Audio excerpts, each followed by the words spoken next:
The following is a special presentation of iRacing on LSRTV, your home for sim racing.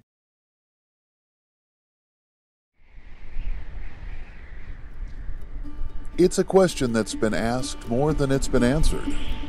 How do you win the Daytona 500? This race is more than just man and machine. At Daytona, there's a secret to unlock. Now, some folks call this secret the draft, and others call it the air. But as for me, I call it the wind. And carried with that wind are the spirits of the legends and the gods of racing themselves. So, how do you win the Daytona 500? Ride the wind.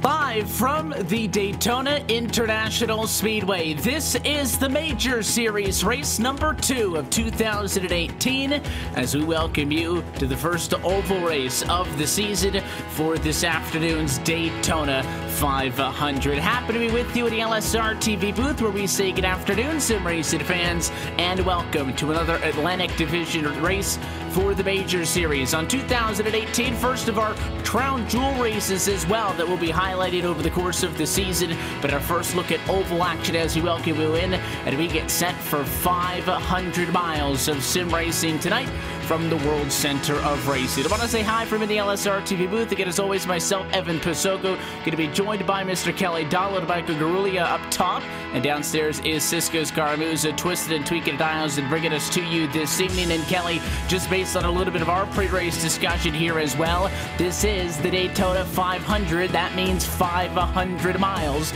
So we've got 200 laps for this race coming up, and it very much takes what you would expect to see out of a plate track race. Non-stop action, start to finish, excitement, great moves, side-by-side racing. We're going to see all of that, but I think in a 500-mile race, first and foremost, this is an endurance race for the first 3 quarters of it. Yeah, you may think a couple weeks ago when we were doing the Daytona 2.4, that was an endurance race. This race is going to be even longer with these 500 miles, 200 laps. These guys are going to be exhausted by the end of it, just having to be laser focused the entire time, because the way plate track racing is, if you just make the slight mistake, maybe just move that wheel a little bit too far to the right, don't get into the corner deep enough, you could lose a position or even just get up into that outside line and cause a huge wreck. So for these next 200 laps, these guys are going to have to be bang on every single moment of this race. So at the end of the day, I think a lot of these guys are going to be exhausted. And we come into this one, obviously you mentioned the 2.4 to Daytona. We started off the 2018 PAC Major Series here from Daytona on the road side of things, and coming into tonight, that means that Russell Clayson is your leader in the overall points. The likes of Tom Stanley, Eric Smith, David A. Wilson Jr., Ashley Howell, not all that far back, but this is going to be a long season for those who may not be familiar with what this Major Series is, Michael. Plenty of divisions, plenty of different disciplines of race car that we're going to be racing on over the course of 2018. It is only week number 2, so there is still a long way to go. But I remember even just looking back a couple of years when I participated in some of these, for the guys who consider themselves the oval racers, who want to make a splash in a race like this Daytona 500, like later on in the year in the Indianapolis 500 and the Coke 600, the big oval events. And maybe their strength isn't necessarily the road courses like the 2.4 at Daytona that we saw a couple of weeks ago. For them, this starts, I think, their charge to making a run at the championship in 2018. Yeah, and as you're saying, it's different disciplines these drivers have to face. It really is going to test their skills of how they can adapt to different tracks, different cars, different styles of racing. As for example, today, this one might be a little bit easier than some of the races we'll go to, but it sure is, will be a huge task to make sure it survived this 200-lap race, as we almost have, I believe it's over a 30-car field today, so it'll be very eventful and it'll be a very long season. Hopefully these guys will put on a show for us. It should be a good one, no doubt. Plate racing is always exciting at Daytona, and we're here with the top split for the Atlantic Division. Cars are on track, though. Let's introduce you to your starting grid as we get set to race 500 miles from the Sunshine State. So pole position for this Pacific Majors 500 is going to the number 970 car, Roger Buff. So he will bring us to the green flag, and he will be accompanied on the outside of the front row by Claude Belleville. Back on row number 2, 3rd, 4th tonight, going to be Devin Serra on the inside of the racetrack, and Adam Fassaponte outside. And then just behind them, rounding through your top 5, that'll be the 6th car of Andy Banfield. Starting in 6th would be the 295 of Daniel Knight. Carl Burke will be sitting right behind him in that 7th position, and to his outside will be that 909 of Chuck Chambliss. Starting in 9th will be Zach A. Hudson, and rounding out our top 10 is the 542 of Eric Klein. We got Aaron Klepper in the 11th position, Vic Greenwood in 12th, Mike Kelly in 13th, Todd Labronte in 14th, and Donovan Johns around their top 15. Cars continue to roll. 16th position outside of Donovan Johns for the race start is going to be Joshua Kadana. You look back on row number 9, 17th tonight belongs to Richard L. Reagan Jr. and Troy Anderson will roll off in the 18th position. 19th tonight going to go to the 77 Michael Lightly, and Randy Ludwig rounds out your top 20. Starting in 21st will be that 19 of Terry Wellman with Brandon Whitworth, who is outside in 22nd. James Dallin will be rolling off in 23rd with a 15 of Alan Alphonse rolling off 24th. And starting in that 25th position will be the 30 of Aaron Tolhurst. Terry Howlick at the number 21 machine going to be starting off 26th. Lonnie Fitch in 27th. Number 35 car Rory Collins and Rick Scott 29th. And rounding out your field tonight, Josh Tanner in the number 26 and 30th. So we're back here at Daytona for the second time this season, but it is a very different layout of Daytona International Speedway, obviously on the Super Speedway this time around. Track at 2.5 miles in total distance. That's how we go 200 laps in 500 miles on the racetrack that sits with 31 degrees of banking at about 3 to 4 stories tall in the corner. It is going to be a long way between now and the drop of the checkered flag. You're going to pace yourself if you want to win the first crown jewel of 2018. The pace car's down and in, at a field going to be in the hands of pole sitter, the 970 Roger Buff. American Ethanol, green flag in the air, and we are racing with the Major Series Daytona 500 to turn number 1 for the first time. And Roger Buff is going to have to defend it right off the bat because that 6th car of Andy Banfield did not get up to the bumper of Devin Serra, so that inside line had a bit of a disadvantage, but now it looks like that high line is starting to drop down to the inside. Early on in that race, that bottom line will have the advantage until that track heats up, but look at that top line, still holding strong, and looks like Claude Belleville will actually have a nose ahead going down that super stretch. That 56 car is rolling now. Yeah, and it looks as though there's a little bit of momentum as the bottom side gets that run through the corner. It looks as though the bottom side is starting to form up, but even though they're on the high side losing that momentum, they've still got 3 cars. As the 84 then rolls down to the bottom, and looks as though the outside is going to lose that momentum. Everyone trying to get to that bottom line as we complete lap 1 right here. Basically sort of start off here right out in the start and get a good run going. And I would expect drivers to want to get single file under any kind of circumstance, but you look at the top of your screen and you look at the results as of lap 1 of 200.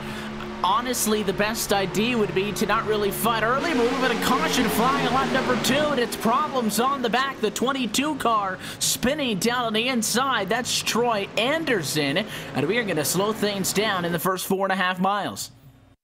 Yeah, it's looking like he was just going up to that high side, ends up tagging the walls. We'll take a look at the replay here. And just some problems with that 22. I think he just didn't realize where he was sitting on that racetrack, but he was trying to run way up high, maybe start getting that 3rd line and try to get around maybe that 37 that was checking up slightly, but he ends up tagging the wall, and that just puts him down to the rest of the field. And I think he's going to be the only major damage from that. Maybe that 60 car also took a bit of a shot, but that 22 is going to have to use that faster pair that he's got early on, and that's really not the way you want to start your race. You see the replay with the onboard here with Rick Scott. All of the checkup happens up in front of him, and there's that 22 car spinning. Scott not able to get by, and he picks up a good bit of left front damage. But as soon as Troy Anderson got into that outside wall, I think he lost about 8 to 9 miles an hour in an instant, and at that point there was really nowhere for the 864 of Ludwig to go. Tapped into the back of him, and that is why we had contact in turn 2 and are under an early yellow flag. And ironically enough, because as that was happening, Michael, the point I was going to be making was that inside is, of course, the better place to be. Shorter way around the racetrack, especially when the momentum is not built up. Everybody wants to tuck down in line, but this is a race that you're going to have to get through multiple pit stops, multiple green flag pit stops, I would imagine, as this race is sure to go green for a good distance at some point. You really don't do yourself a lot of favors by forcing the issue on the outside of the racetrack early. And when I say early, I'm talking about the first 100 laps of this race. I think this is one where, we always love to talk about how the plate tracks are unpredictable and anybody can win, and that's still 100% true. But at the end of the day, when you have this much time available, what you should be spending your time on doing is trying to get with teammates. If you don't have any teammates with you in this top split, to try to find a friendly group of drivers to work with and just stick together. Focus on getting clean laps in, working those laps down, getting in and out of the pit lane, and then you can start to think, when we get to about lap 150 or so and get down even closer to that final pit stop later on than that, closer to 35 laps to go in this race, then you got to start to make those moves. But obviously nobody wants to get into an issue like we just saw this early on. Yeah, it's really surprising to see an early caution on lap 2. Just like a slight mistake there. But as you're saying, yeah, it's a really, really long race. And if you can find your teammates, that's great, because working with people that you know and you know what their strategy is going to be is key, because once these pit stops happen, people are going to be coming in and out of pit road, and once they file back onto the track off the backstretch, they'll be looking to file back in line. But if you have your teammates with you, you can easily get lined up, and there's more cars in the line, the quicker you're going to go. So that means if you can take advantage of that with teammates, you might be able to sling around the outside of people who just didn't get people to go with them on pit road. A tough break, obviously. We did see a couple of drivers trickling down pit road. The drivers involved in that accident were the ones that came in. Nobody up front wanting to come down. No benefit at all, to come down, get fresh tires, and get fuel laps into this race. So you will have the drivers who came down try to catch up to the field. Troy Anderson way at the back, looks like, as well. Randy Ludwig in that 864 who got into the back of Anderson. It was also on pit road. Maybe Rory Collins and a couple of other drivers here or there. But the folks up front, nice and calm, looking to see if they could get the lights to go out on top of the pace car this time by and get this race back at green flag conditions. And the lights do go out, so we will double them up at a race start with 5 laps complete the next time by. Try it again with Roger Buff still in control of the field. Yeah, we'll have to see how this next restart plays out. I'm sure a lot of drivers are going to be trying to get to that inside line once again, and that's just the way that this track is at first. That bottom line is going to be absolutely dominant early on in these runs, but as soon as that bottom line starts to heat up, that's when we're going to start seeing those guys take the looks up to the high line, and maybe we'll see that high line start to come in, but we're not going to see that until we get some green flag racing. So hopefully these guys can keep it clean as they all try to shuffle for position off this restart, and maybe we'll start to get log some green flag laps and see if we can get a couple different grooves going.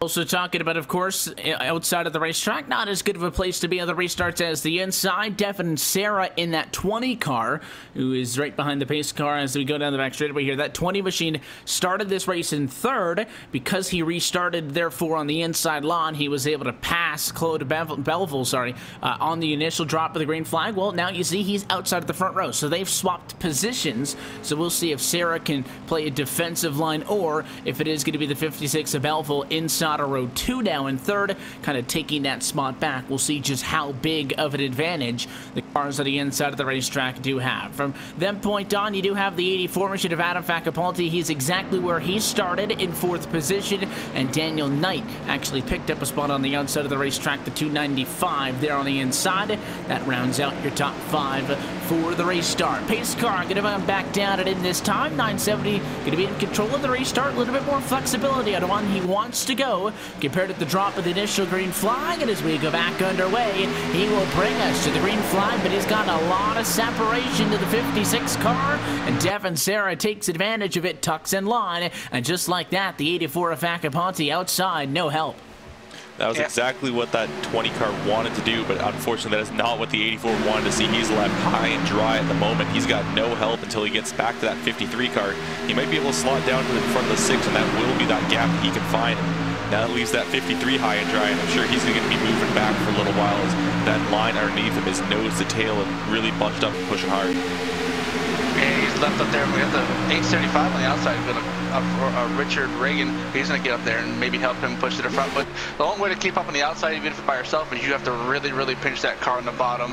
It's get all the side draft you can as the 53 does actually come down, leaving the 875 out. But it looks as though we have a mostly single filed out line. I think it's about a 12-car group up front as they're going to get in line. The 875 is still looking for a line to get into the inside lane, but it looks as though he's got a gap behind him maybe he can fill.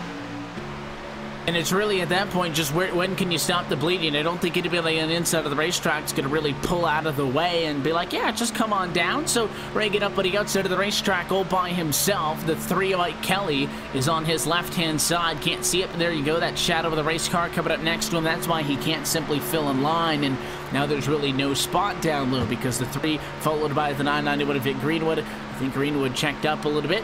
And there goes Reagan to the inside of the racetrack, and they will tuck in line, and now single file throughout the top, about 12, 13 cars. That 97 machine of Joshua Kadada peeking to the outside of the racetrack, a little bit deeper back. You see him way off in the distance. Everybody top 10 single file, led by that 970, Roger Buff still. And that was not a great move from the 979 or the 97. He looked like the 991 was kind of checking up a little bit, and I think he wanted to keep up his momentum, but as soon as he ducked to that outside line, no one was there to help him, and he just gets hit with a wall of air, and now there is a complete freight train underneath of him just going by. So just the wrong move early on in the race is going to put him in a bit of trouble. But look how much of a single file this race has become. There's so many cars just sitting on that bottom line, and that's going to heat up that bottom line real quick. And look at that 3 car. He's going to try to make a move on that outside, not going to go anywhere. And that's going to get that 875 allowed to go by him. And now that 875, he's got a bit of a run now on that 53.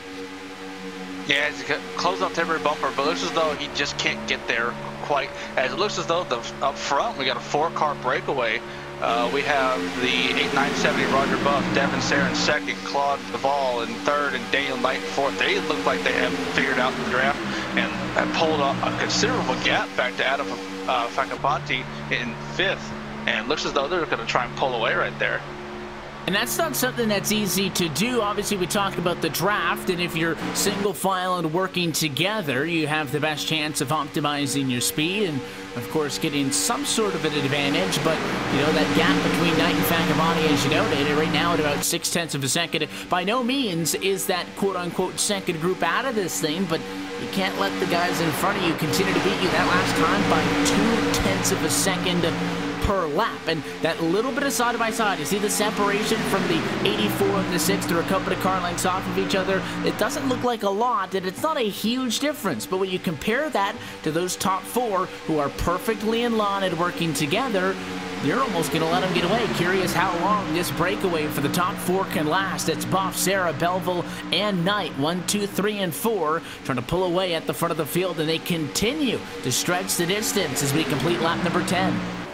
But as you were talking about the cars, oh, we actually have a caution out of the racetrack. We'll have to see where that is. There's a couple of cars in the back, and I see that that's the 60 Rick Scott. Yeah, tucked up against the inside wall. So issues for Scott. But there were a couple of cars involved in this one, and I think it was happening at that back of the pack. We were talking about the second group. You take a look at the replay now. That 60 car, Rick Scott there. There's a checkup. He gets slowed down a little bit right there. The 97 goes high to avoid him, clips him in the right rear. It upsets that 60 machine, and when that car slums back up the hill, it's the 15 who gets into him. And at this point, Rick Scott just trying to hang on, and unfortunately he's going to overcorrect, bring it back up the hill in front of traffic, and at that point it was on, and that was a pretty big mess at turn number 4. Yeah, it looks as though Joshua Kanata in the 97 just didn't really see the closing rate coming down as Rick did check up for that wreck. But yeah, looks as though it's a case of getting run over and took out a lot of good cars here in the back. And that's another issue about being in the back.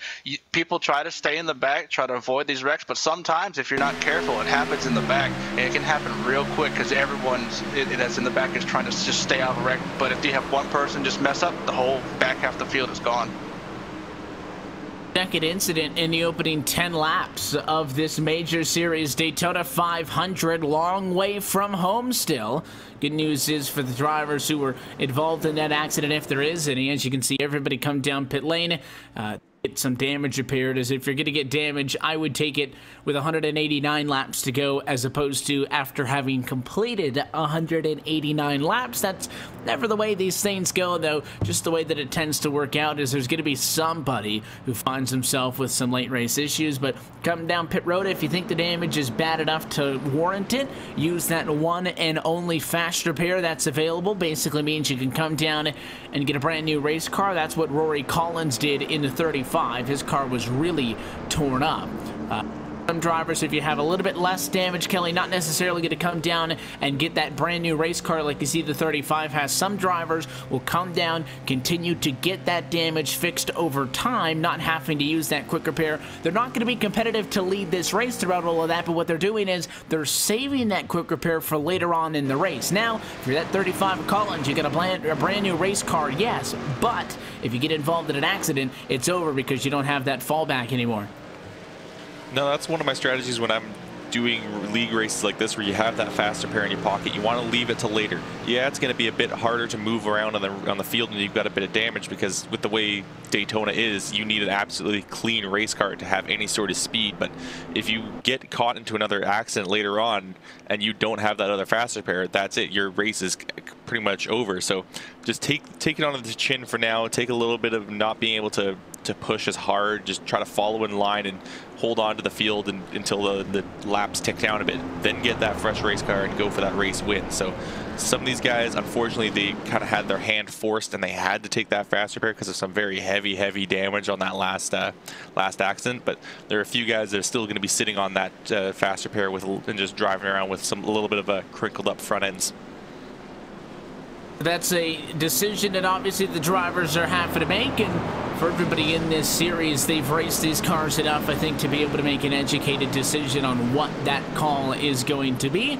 And as the lights go back out on top of the pace car, we get set to try it again. So very slow start to this Daytona 500. 2 accidents in the opening 10 laps. But the good news is all 30 cars who started this race are still on track. The only driver who's not lined up for the restart, the 60 of Rick Scott, who is down in his pit stall trying to get some repairs. Not sure if the 60 machine is going to be able to make it back out in time for the green flag, but no retirees so far. So plenty of good news, and as you see, we'll come to a restart with 187 laps to go when we get by the start-finish line. And a couple of spots changed up here and there, but the top 9 cars all started inside of the top 9, so no major changes early on. We'll see if we get a good long green flag stretch, because I think especially for the guys at the back of the pack, Michael, they need some amount of green flag laps to be able to work together. But I think this yellow is not the worst thing for them, because that top 4 was really breaking away. The field now has to collectively work together to make sure that does not happen again. Yeah, if we get the outside line going in the back half of the field, maybe they make a charge up on the outside and keep up with this front pack as we're getting ready here for the restart. But yeah, if they can get together and get something going, they can easily get to the front, considering how they go on the bottom. That line was wide open last time for any takers. Let's see what happens this time around. Green flag flies, and we're back underway from Daytona International Speedway. Pretty good jump for that 20 car up on the outside of the racetrack. He's got help from Daniel Knight, but the outside is just such a difficult line to make work on a consistent basis. I don't know if those 2 cars up top is the number that's going to be able to get it done, because so many drivers deeper in the pack have already made a move to the inside of the racetrack. Right here, coming out of 2, first lap. That's where you see the inside really starts to stretch it again. The outside just doesn't work for a few laps as you try to get that momentum and, of course, the draft built up. Doing a good job, though, hanging on right there in about 3rd position, but no doubt the 970 car leading to turn 3.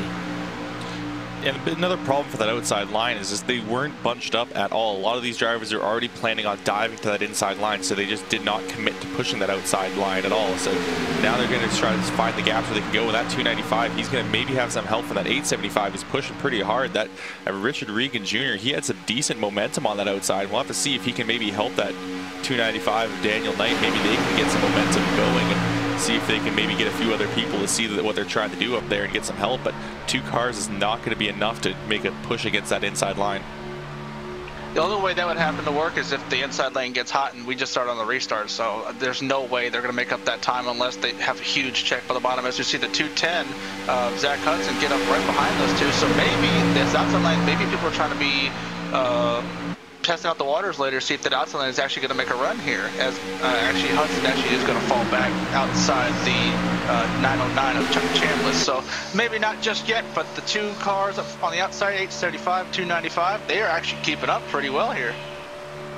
And the outside's definitely a viable option here at Daytona. The only time you start to talk about and compare Daytona to Talladega is width of the racetrack, and it is a little bit tougher to go 3 wide at Daytona in comparison to Talladega Superspeedway, where there's a little bit of extra real estate up the hill that lends itself to that a little bit more, but only so much experimenting can happen. The 875 Reagan tucks down in line, and it is only the 295 up top now with Daniel Knight. And you can see that Mountain Dew car going the wrong direction at a turn number 4. They were doing a good job hanging on with 2 cars. 1 car will not cut it unless you really want to get a couple of people rubbed the wrong way on you early and do some side drafting, and that's what he is doing in part, but he's not being overly aggressive about it. And there's nobody else at the outside until you get about 10-15 car lengths back, so he will tuck in line. And he's going the route now. But look at that top 4 again, trying to stretch away. Same group of cars. Devin Serra, last car in that lead group of 4 in the 20. You can see just a bit of separation, not as much as they had last time. But if I were the 6th car of Andy Banfield, I'd be getting nervous just seeing him get that little bit. And I would want to get up on him and kind of squash that rebellion as soon as it starts. And it looks like he is starting to get up on them. He's getting a little bit closer now with that 875 of Richard Regan pushing him. He's starting to catch that draft in the 20, maybe get a bit of a momentum, but the problem is he's getting a bit wobbly through the corners. That's making it a bit harder to draft that car. And maybe he's just moving around that wheel a bit too much, scrubbing off that speed as that 20 now starts to pull a little bit further away from the 6. So Andy Banfield just needs to get it really straightened out here, and he's got definitely a good pusher behind him as Richard Regan is pushing as hard as he can, but that 6 just not quite keep that car stable enough for that 875 to help.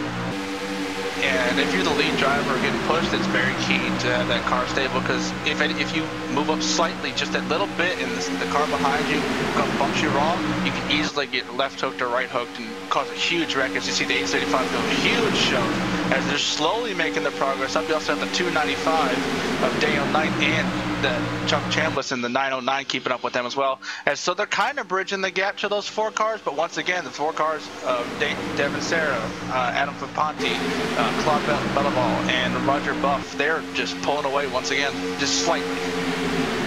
And that's what they want to do. Again, I'd mentioned that in a race this long, you're not concerned with racing against people. You're more so, I think, considering racing with people. Who am I going to be able to work with? Who can I trust? And there is, yes, I think, between a couple of different drivers, just a skill level difference. I mentioned at the very start of this thing that coming out of the Daytona 2.4, those are drivers who, may have liked the road courses more and would enjoy that one to get out to a good start. But this entire major series schedule consists of big events on the road and the oval courses. So, well, there are going to be drivers who really look at a race like this as one they could be good at. There's also drivers out there who are not all at that comfortable, or maybe not as comfortable racing in a race like this as opposed to some of the road course stuff that we'll see later on this season. So you're trying to feel the field out again for a lot of these guys, and especially this year with how much the major series has expanded with all 4 different divisions. And of course, you're talking about a couple of splits per division as well. A lot of new faces, a lot of new names that I think the drivers out there are still getting used to knowing. Yeah, but as you're talking about that, it looks like a couple of these guys that are pushing are getting a little hot. That 875 dropped out of the line and got the 295 Daniel Knight slipped underneath of him. Now you see that 20 of Devin Serra. He's getting out of line for that 84 a number of times, trying to cool off that engine, it seems. As once you push, if you push for a certain amount of time in these cars, you're not getting you're not getting cold air into the front end. You're getting warm air from the guy in front of you, and that's really going to heat up your engine. That's what's really going to cause a problem. So as you're racing, you're going 200 miles an hour, inches away from other drivers, and you've got another thing to keep track of, which is your engine oil and water temperatures, because if those things get too high, your engine's gonna explode. So you have to manage that, figure out when you need to push and when you need to get out of line. And speaking of getting out of line, that 875 on his own, he's making a move around that 6.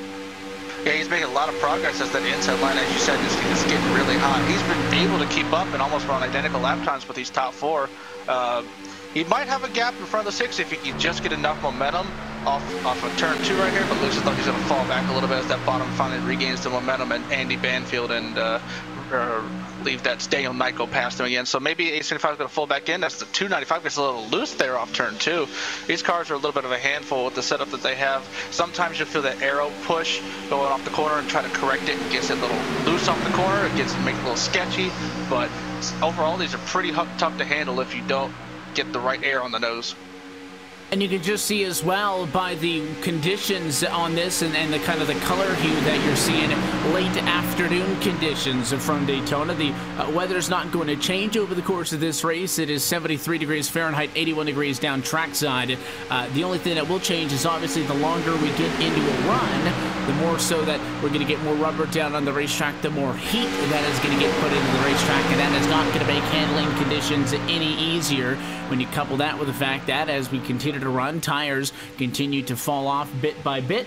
It is not a fun couple of stats to put together, but at 875 up on the outside of the racetrack, Bergany is still the only driver up top. But look at the gap behind that 20 car. If he wanted to, could probably tuck in line right now, be P5 and have no issues. Instead, again, maybe he just wants to keep the nose of that Ford Fusion in clean air.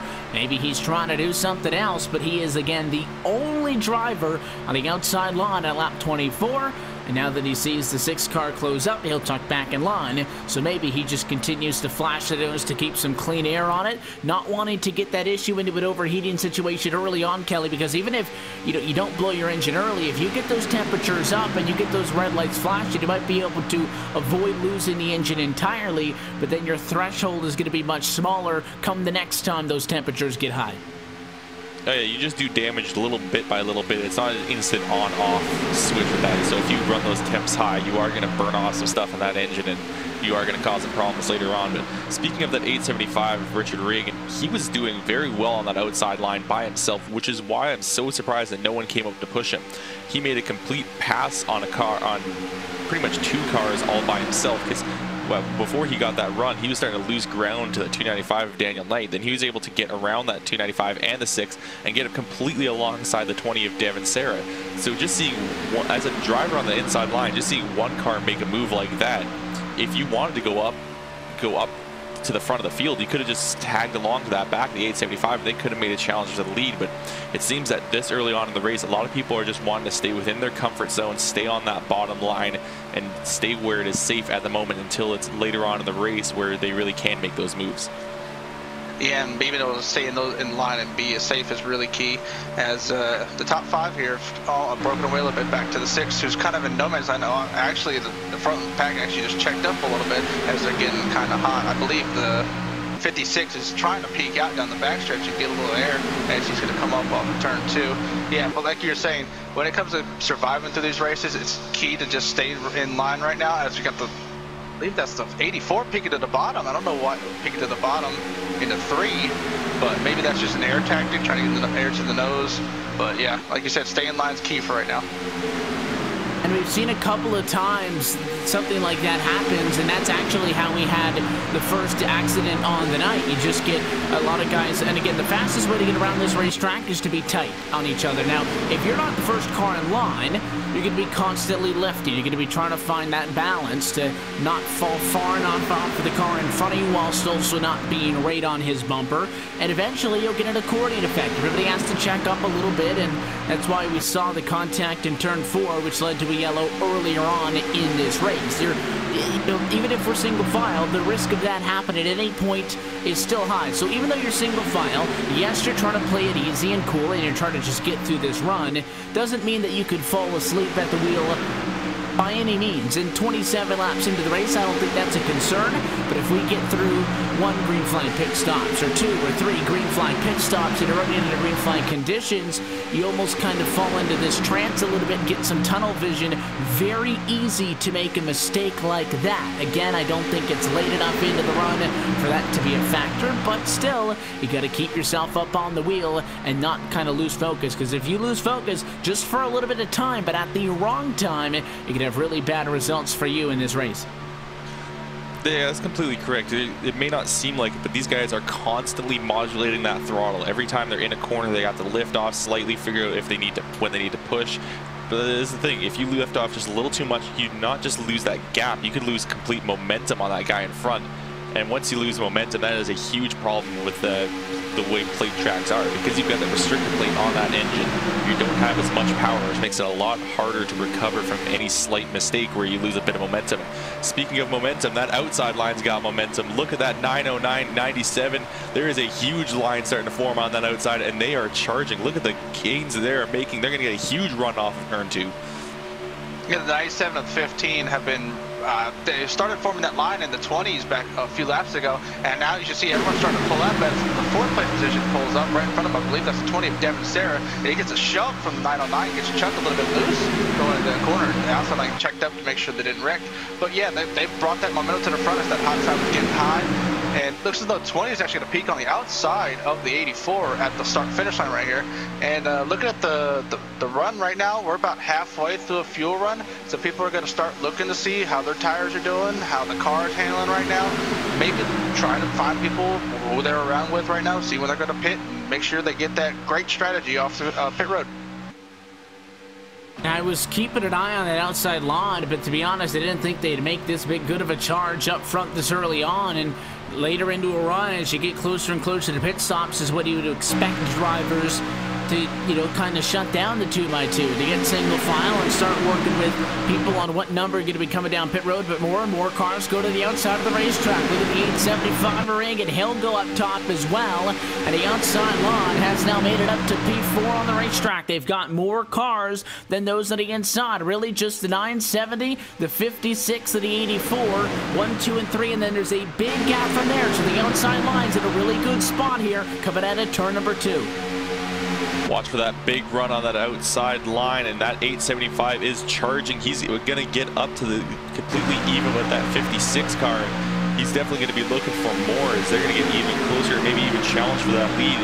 It's definitely official to say that that outside line has come into play now as they're really getting momentum, even if they are starting to break apart and not pushing as hard anymore. And look how much closer that inside line is having to get to be able to keep up with that 875.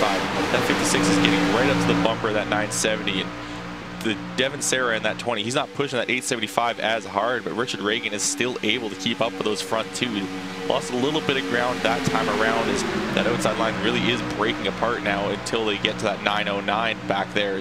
Now it looks like that 20 and 875 are going to slot into that 3rd and 4th position on that bottom line and maybe try to regroup and hop in front of that outside line starting to forming again, as that's what the 20 is going to do.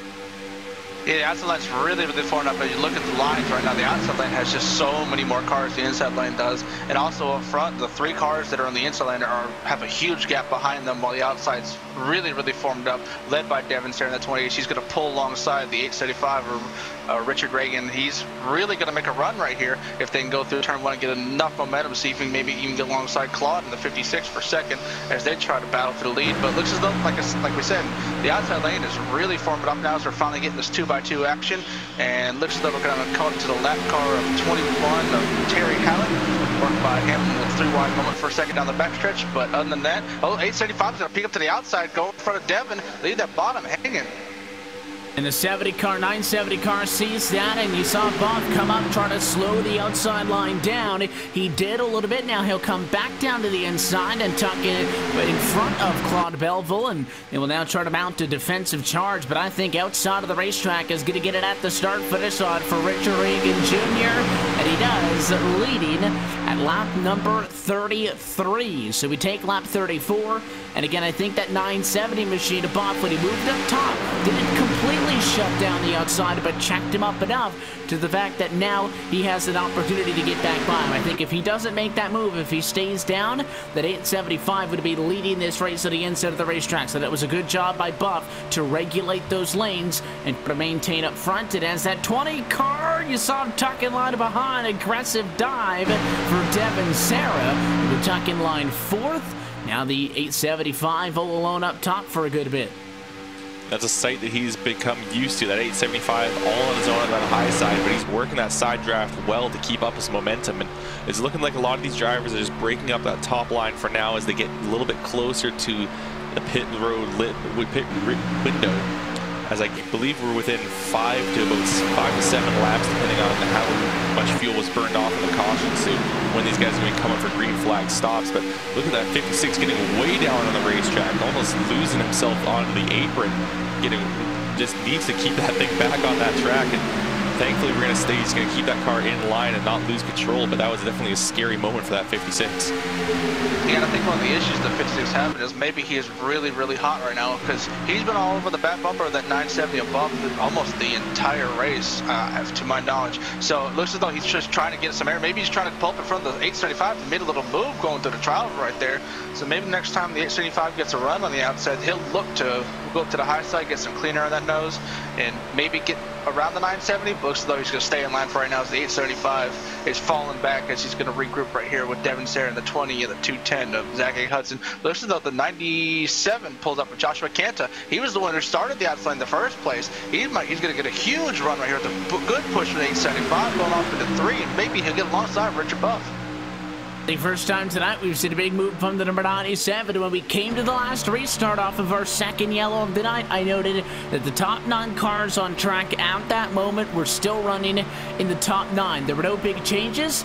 Well, that time by the driver who started in 16th position will sneak 3 wide of the lap car. Big closing rate, but everybody's able to navigate that one without incident. But for Joshua Kadana, plus 15 spots to lead that lap. Again, it's going to be very difficult to clear the 970 above, especially hard as you saw Regan now leave Sin out to dry and tucks down to the inside of the racetrack. But for Kanata, 16th the first. Regan even, who's been up here for a good part of it, 17th the third. And somebody you haven't talked all that much about, but look out for the 15 of Alan Alphonse, second car in line up top, 24th to 5th. So we've definitely seen a couple of drivers be able to break through the pack, I should say, get up front in this lead group. Yeah, another one that's making big moves, at 26 of Josh Tanner. He started in 30th. He has now moved up to 6th that time by, and he's still trying to make moves as he's trying to just work those lines well and getting around that outside line that's kind of broken up once more. And a lot of these drivers now, they're going to be thinking about when they're going to come down for pit road, maybe trying to communicate with each other and try to see if they can find a pack that wants to go down when they want to go down, see who's on what strategy. But a lot of these guys have got to be thinking about that soon. But to get down to pit road, you've got to be on that inside line. So the 97 and the 15, they've got to figure out a way to get down to the bottom of the track before their pit window runs out. If they don't get to the bottom, as you go, I almost tucked down to the bottom on turn 4 for pit stops. But yeah, if they don't get down to the bottom, that's going to be hard for them. They have to go an extra lap, wait for them to go around the outside, and then try and get to the bottom and make sure they get to their box. But yeah, if they get down, they'll be fine. But one thing I'd like to notice, the front pack, as they've been battling so far, the back half that's been single file for the longest time has actually caught up slightly as we got the 6 of Andy Banfield, 84 of Adam Pachapanti. They've really caught this back half of the field as the outside lanes kind of been fluctuating here and there, as the 15 almost right hooked the 20 going down into turn 3. Don't know what that was. Maybe he's just trying to get in line and there was a checkup on the bottom, but it looks as though they're going to stay hung out on the outside. Coming off turn 4, coming to get the 40 to go right here. That was 202 miles an hour when that contact happened, and that goes back to maybe what I was talking about earlier. You lose focus for just that slightest bit of time, a little bit of a miscalculation, and things can go downhill quick. And I think for the 15th position of Alphonse, he had gotten up to 5th. He was in a position to maybe challenge to lead a lap. Again, we've seen a couple of different drivers beat Roger Buff to the start-finish line. None of them have been able to completely clear. Took down the line in front of that 970.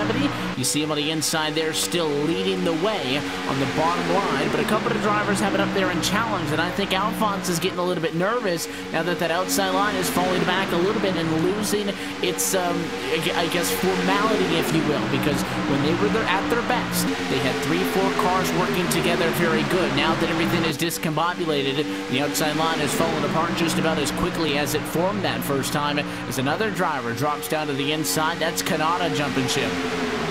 But they've also got those green flag stops looming overhead. These guys are able to pull off 40 laps of green flag racing. We are now on lap 41, so factoring in those 2 cautions we've had, we're going to be getting very close to green flag stops. And Speaking of that, people that are on that outside, Josh Tanner, he's still stuck on that high side and trying to work the side draft as much as he can until he finds a gap to get himself back down to that bottom. But we'll have to watch as we go for these next few laps. I'm expecting to see drivers coming down within maybe 2 more laps. Yeah, fuel tank gets really dry really quick, and this is he'll have to get down there. Josh Tanner will have to get down to the bottom as soon as possible. He's got a little gap behind him. It's going to close up actually as the inside lane checks up, and the 15 is going to fill that spot. But on the other hand, the 26 is making decent ground. He hasn't really been able to lose anything. So if he gets in line right here, he can easily file in with this group, pit with them, and have a clean stop and try and get off with everybody. Make sure they get back to the pack. And that's, at the end of the day, it would be nice to get a lap lead. It would be nice to be, you know, inside of the top 5, inside of the top 10. As you see, for second spot, a close call with the 56 of Belleville, who moved up the racetrack a little bit, and the 875 of Reagan trying to make him pay for it. Look to the inside. 56 started to come back down. He did lift for him. I don't think that's the situation that you necessarily lift at, maybe with 143 laps complete as opposed to just 43 where we sit right now. And you can't ever underestimate the aggressiveness of those drivers around you. But anyways, yes, I think the ultimate objective here, get down to the inside of the racetrack and to be able to come down pit road and cleanly get in and out of pit road. Not a very easy thing to do at a place like Daytona when you're in a pack of 20 to 30 cars. It's also not easy to do when you're going 190 to 200 miles an hour, and you've got to get that thing slowed down all the way down to 80 miles an hour, or sorry, 60 miles an hour. As you see our first driver come down to pit road, we see that 97 braking hard, smoking those tires. We got a few guys coming down. The 909, the 84, and 97 have all slowed that car down, and they are coming down for their first green flag stop of the night. Yeah, and actually coming on the pit road, the 15 of Alan Alphonse just accidentally misjudged his brake, and I think he locked up the brakes, and when he got them unlocked, the car just hooked right, and that car is destroyed on the front stretch right now. But yeah, as you said, pit cycles are happening right now. Looks as though everyone's getting 4 tires and fuel right here. Really want to run that dry on the fuel tank so that way they can get a clean run, and it looks as though they'll be pulling off pit road right here in a few laps. And Alphonse is really lucky that's not a wreck. You take a look at the replay now, comes in with everybody else. He locks up the tires, and right there, the car just snaps sideways. There's no contact, and almost comes up in front of traffic. And for Alphonse now, obviously, he had to go all the way back around the racetrack. He's just now getting back up to about 187 miles an hour, and he will have to come down pit road. So this is going to put him way behind the 8 ball as he missed it the first time around. More problems though for that 56 of Claude Belval. He missed that pit road. He came down, he was going to come down with the rest of the leaders like Roger Buff, but as he got onto the brakes, he realized he was not going to get that car slowed down, came back out on the racetrack and has lost a ton of ground. So that is a huge blow to that 56 car, just not being able to go down pit road, loses all that speed, all that track position, and now he's going to have to try to make an attempt this time to come down pit road, and he may not have as many people helping him now. Yeah, a few cars. We've got the 27 coming on a pit road, wrecking it. He locked him up again. Just like I said, when you get off that brakes, the car just starts hooking itself. But huge front end damage to Lonnie Fitch's machine. Looks like he'll have to get the reset going right here. But Mike Kelly and Terry Wellerman, Vic Greenwood, and the 56 all came down to make their stops right there. See if they'll file back in with the lead pack once they come off pit road. And that's the third group that we've seen come down pit road. Third time we've seen an issue. Watching the replay with Lonnie Fitch, and it's almost exactly what we saw with Alphonse, just the other way. Car looks good, and right there, just snaps sideways, and that is a good hit into the inside wall, and he is lucky that again nobody hit him when he came back across the pit lane.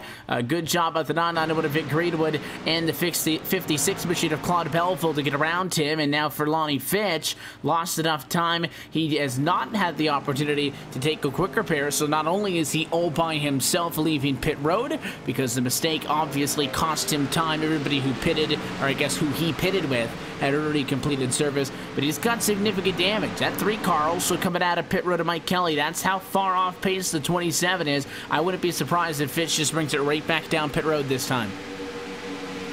Yeah, he'll most likely have to come down pit road, and we've seen a ton of problems in this first pit stop here. Is these guys just don't really practice and realize how their car was going to handle coming down onto pit road, and it is extremely difficult to manage pit road at this racetrack. You have to hit pit road without losing a lot of ground, because if you lose some ground to the guy in front of you when you come off of pit road, you're not going to be able to draft him, and if you can't draft someone, you're immediately going to fall back, lose a ton of ground, and maybe even lose laps. So you have to be able to go fast into pit road, but getting that car slowed down from 190 to 200 miles an hour down to 60 is extremely difficult on these race cars. Compared to normal road course race cars, these things are extremely heavy with very difficult brakes. Your brakes are going to be extremely cold because you haven't been braking at all around this racetrack. So it's just a hard place to pit, and really easy to lock up your tires, as we've seen many times throughout that first stop. And not to mention, even when you come on the pit road, the box is really small for iRacing's box. So when you get into that box, you have to be perfect getting in there for the tires to start changing, the fuel to start getting in there. But as we go on the run right here, this is though everyone except for the top 5 have made their pit stops. Right now, we got 864 of Randy Ludwig going through 1 and 2 on lap 49 right now. This is though I think he pitted under the last caution, so he looks like he's just trying to stretch that fuel out, maybe catch a caution, catch the whole field lap down. So through all of that, we got to pick up the pieces and find out where we sit. Green flag stops done for the first time tonight, and it is Randy Ludwig in control and leading this race. He's working with 2 more cars on the inside, the 97 of Joshua Kanata, and as well the 909 of Chuck Chambliss down low, and then 2 cars challenging up top. 970 car leading that charge. That is Roger Buff, but you have to keep in mind the 970 is the driver who is probably going to become the race leader in this, unless Kanata is going to be able to get up in front of him, because Ludwig going, and then as well Troy Anderson and Todd Labronte, Donovan Johns not yet having come down pit road. We did see 2 caution flags earlier in the night, so talking about the fact that Kelly, you can go 40 laps or so on fuel. Well, for the drivers who maybe got involved in some of the earlier accidents, were down pit road anyways getting fuel, or if it was a conscious decision to come in and top off, that's why we're still waiting on those final 5 cars to round things out. That's why that 864 is in front. Looks like Ludwig going to come down pit road this time all by himself though, so that's not going to be very good for him. James Doan did not pit from second and will become the race leader, so not a good spot for the 864 Ludwig to be in. You never want to be on pit road by yourself at a play track.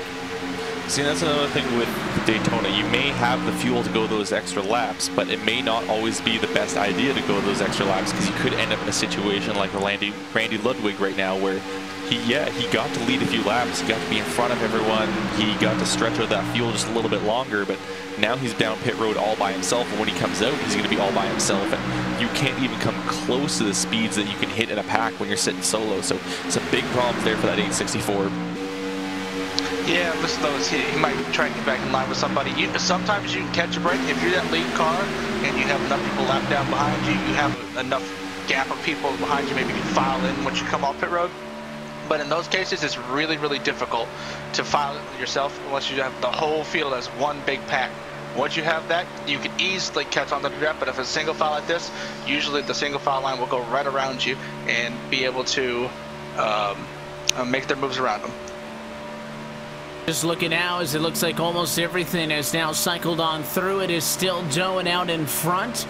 Anderson, Labronte, and Johns, but after Ludwig pitted, Joshua Kanata, Chambliss, and other drivers have now gotten back to the lead lap. And this is something else that's interesting, is in most cases, if you're on the short pitch strategy, and it doesn't necessarily apply to super speedway racing, but I think general oval racing as a whole, Kelly, if you do the short pit, oftentimes it's a good strategic call, but at the same time, you sit a lap down if you do the short pit. And the problem is, if a yellow comes out while you're that lap down, then you're going to be in a tough position. That's the gamble. Is it worth maybe getting stuck a lap down? Kind of the opposite case here, as we have 11th through 25th still scored 1 lap down. And the fact that those drivers weren't necessarily on the short pit, they are on the regular call. It's those 4 drivers who have yet to pit that have put them in a bad position. Yeah, if a caution does come out, they may be in a situation where they want to take another pit stop and top off those fuel tanks, but at the moment they wouldn't be able to, or else that will keep them stuck 1 lap down. So really it's a tough position for them to be in right now. They want to see those guys that are up front come down pit road and get themselves back onto that lead lap, but at the moment, James Dowan still staying out there for as long as he can. And again, this might be the same situation there. He might put himself into worse trouble than if he had pit earlier with, I don't think he's going to have anyone anywhere close to him for when he comes down pit road. Yeah, and with James staying out, looks like he'd be the only one by himself. As you look back to second, third, and fourth, they were all in that one little pack right there, and they all pitted together, so maybe they'll be able to pass James Down, even though they had a sizable gap to him. But yeah, like they said, the three of them pitted together, so maybe when they come off pit road, it should be a clean stop for them and be able to fly past James Down. But it looks as though once James does come down, it'll cycle out to Joshua Kanata leading the race, just ahead of Chuck Chambliss and Richard Reagan. And you saw there with the 42, a little bit of a slide on pit road. I'm not sure if he got into the inside wall at all, but he was definitely askew into the box. Had to put it in reverse, and you can see he sits at an angle right now. I don't think that car got serviced. If he was looking for tires, I didn't see them get put on that race car.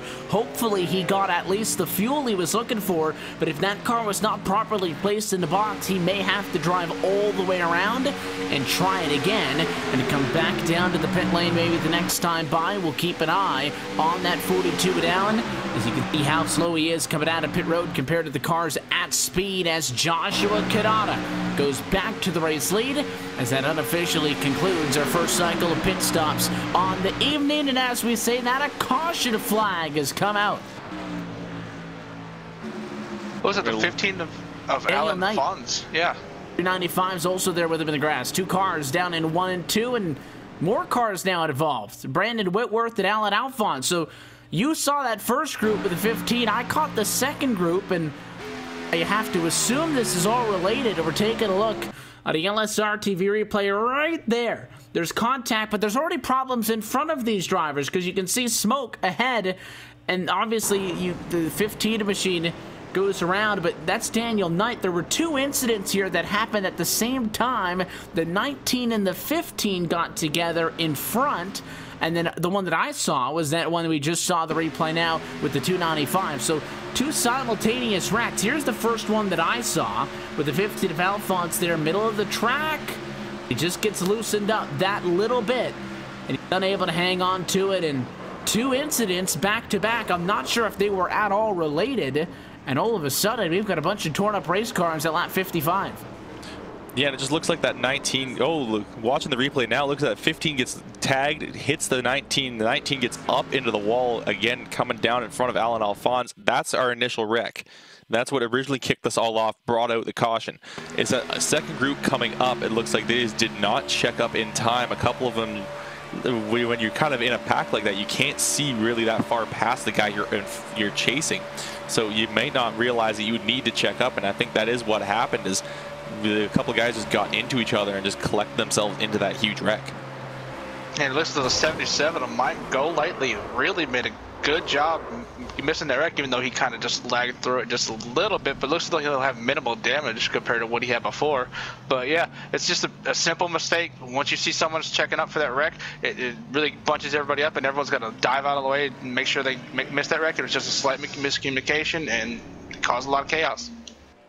We'll have to re-rack the running order. Not a lot of tankers on pit road. Most of the field was just down pit road for service. So the 97 to Joshua Kadada going to continue to lead. We'll take this quick opportunity to step aside. We'll come back to Daytona International Speedway in just a moment. You're watching the 2018 Major Series Daytona 500 for the Atlantic Division at LSRTV and iRacing Live. Back when we get back.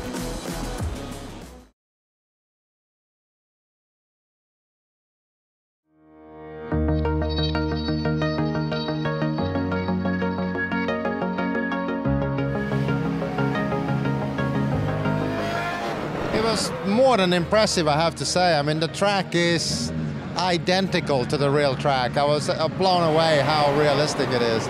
Every little bump, every little spray paint, everything is exactly like you were there at the track. It was a great experience. This is a warm-up lap now. Tires to get warmed up. The engine. Breathe a little bit here when you go through that little bump there. And then it's flat pretty much all the way through here, just about. Hard braking. This is the slowest part of the track. And then and I've done, you know, I did many races in Formula 3, Formula 2, and then I did the very last race they did there in Group C in 1983 in the 956 Porsche. That's when Beloff got the lap record at the 6:11. I think I was second on the grid with the 6:14 or something, which was, I mean, those cars were awesome around there, of course, like any car is, you know, that speed. And this is the corner of all corners here, the Schwerenkreuz. Flat all the way into it. And then trail brake all the way into the apex here. And then hard at it again to get good speed down the hill here. Mega fast down this hill here. Just jump from one apex to the next. Gotta be super precise here.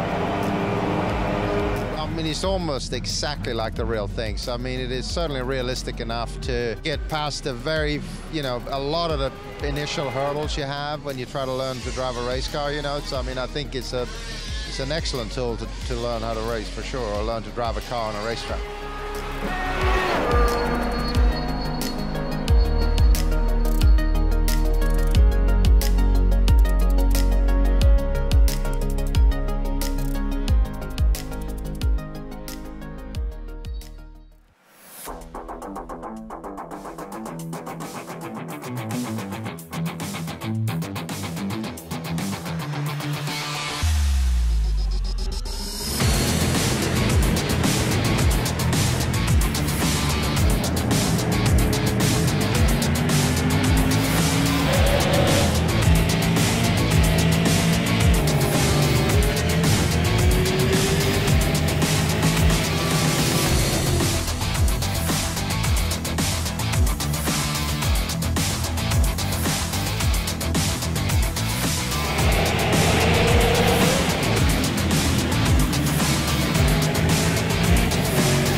Headed back live from the Daytona International Speedway. Green flag back in the air as well in the Major Series Daytona 500 as we now work on lap number 60 of 200. The 97 car, Joshua Canado, and we stepped aside, took over the race lead on the second green flag pit stops. He continues to lead now, but we're all grouped to back up. 21 cars able to get back to the lead lap.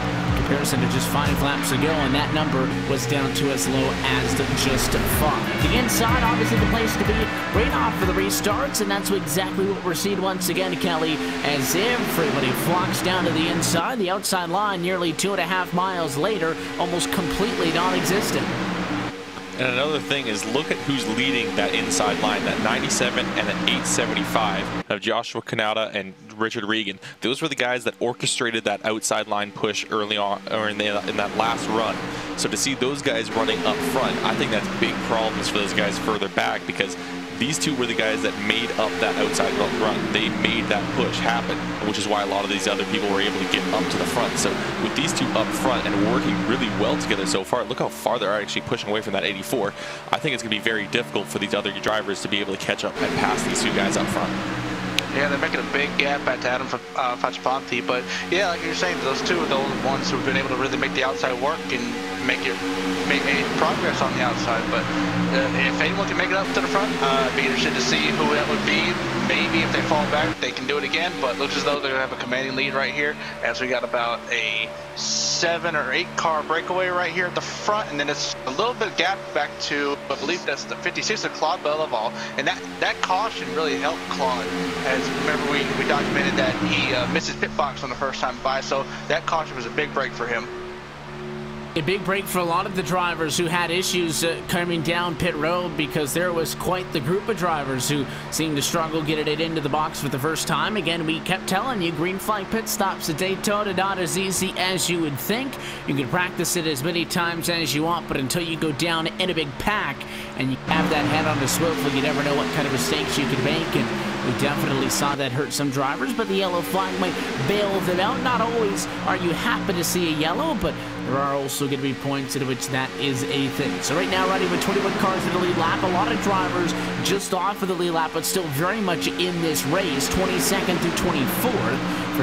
That's Eric Klein, Andy Banfield, and Rory Collins, and 3 more drivers 2 laps down. Terry Halleck, Lonnie Fitch, and Alan Alphonse all still in this race. Randy Ludwig is only 3 laps down. Rick Scott's 12 laps down. We do finally have our first retiree, though. Eric Heplinger in 30th position has brought his car behind the wall. So 29 of the 30 drivers who started this race are still in it as we close in on the 1/3 distance marker in this 500-mile race. Single file up front. You wonder if maybe they learned a little bit, Kelly, with all the R&D that we did early on in this race with those 2 yellows in the opening 10 laps, to not force the issue on the start of a fuel run and just take it 40 laps at a time. And they also got to see that later on that outside line will become strong, so they don't have to try to force the issue right now early on and try to force their way down to the inside line. They can wait a little bit, form up, wait until that inside line starts to heat up, and those guys that are pushing are start to overheat. And speaking of that 875, he is way up to the bumper of that 97 of Josh Kanata. So you got to watch for Richard Regan Jr. too. At some point soon, he's going to have to pull that car, either drop it back just a little bit or start peeking up to that outside line to cool off that engine, because he has been pushing that 97 extremely hard. Yeah, I would not be one bit surprised if that outside does start forming up. If Richard, because as you documented, he's pushing the 97 really hard. If he would pull up in front of that line once they get up there to make sure he gets that air to his nose, if he doesn't get that soon enough. But as you're saying, the 2 of them are pulling away just a little bit, as the 84 of Adam Facciaponti is going to close up to the back of them, along with Devin Sarah and Chuck Chambliss as you round out the top 5. Looks as though most of the pack is single filed out. The 56 of Claude is really peeking out. Don't know if he's looking for help or just getting air. Maybe he wants to go and try to get the 42 of James down and go with him. But other than that, we're all single filed back to the 53 of Carl Buck in about 16th spot.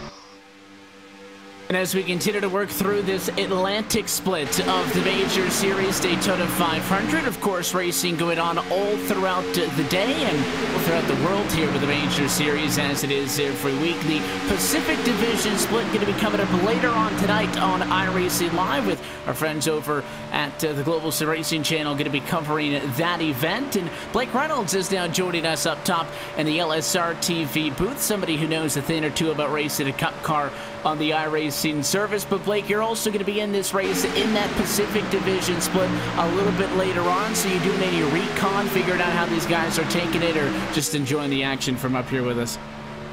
I'm doing a little bit of both.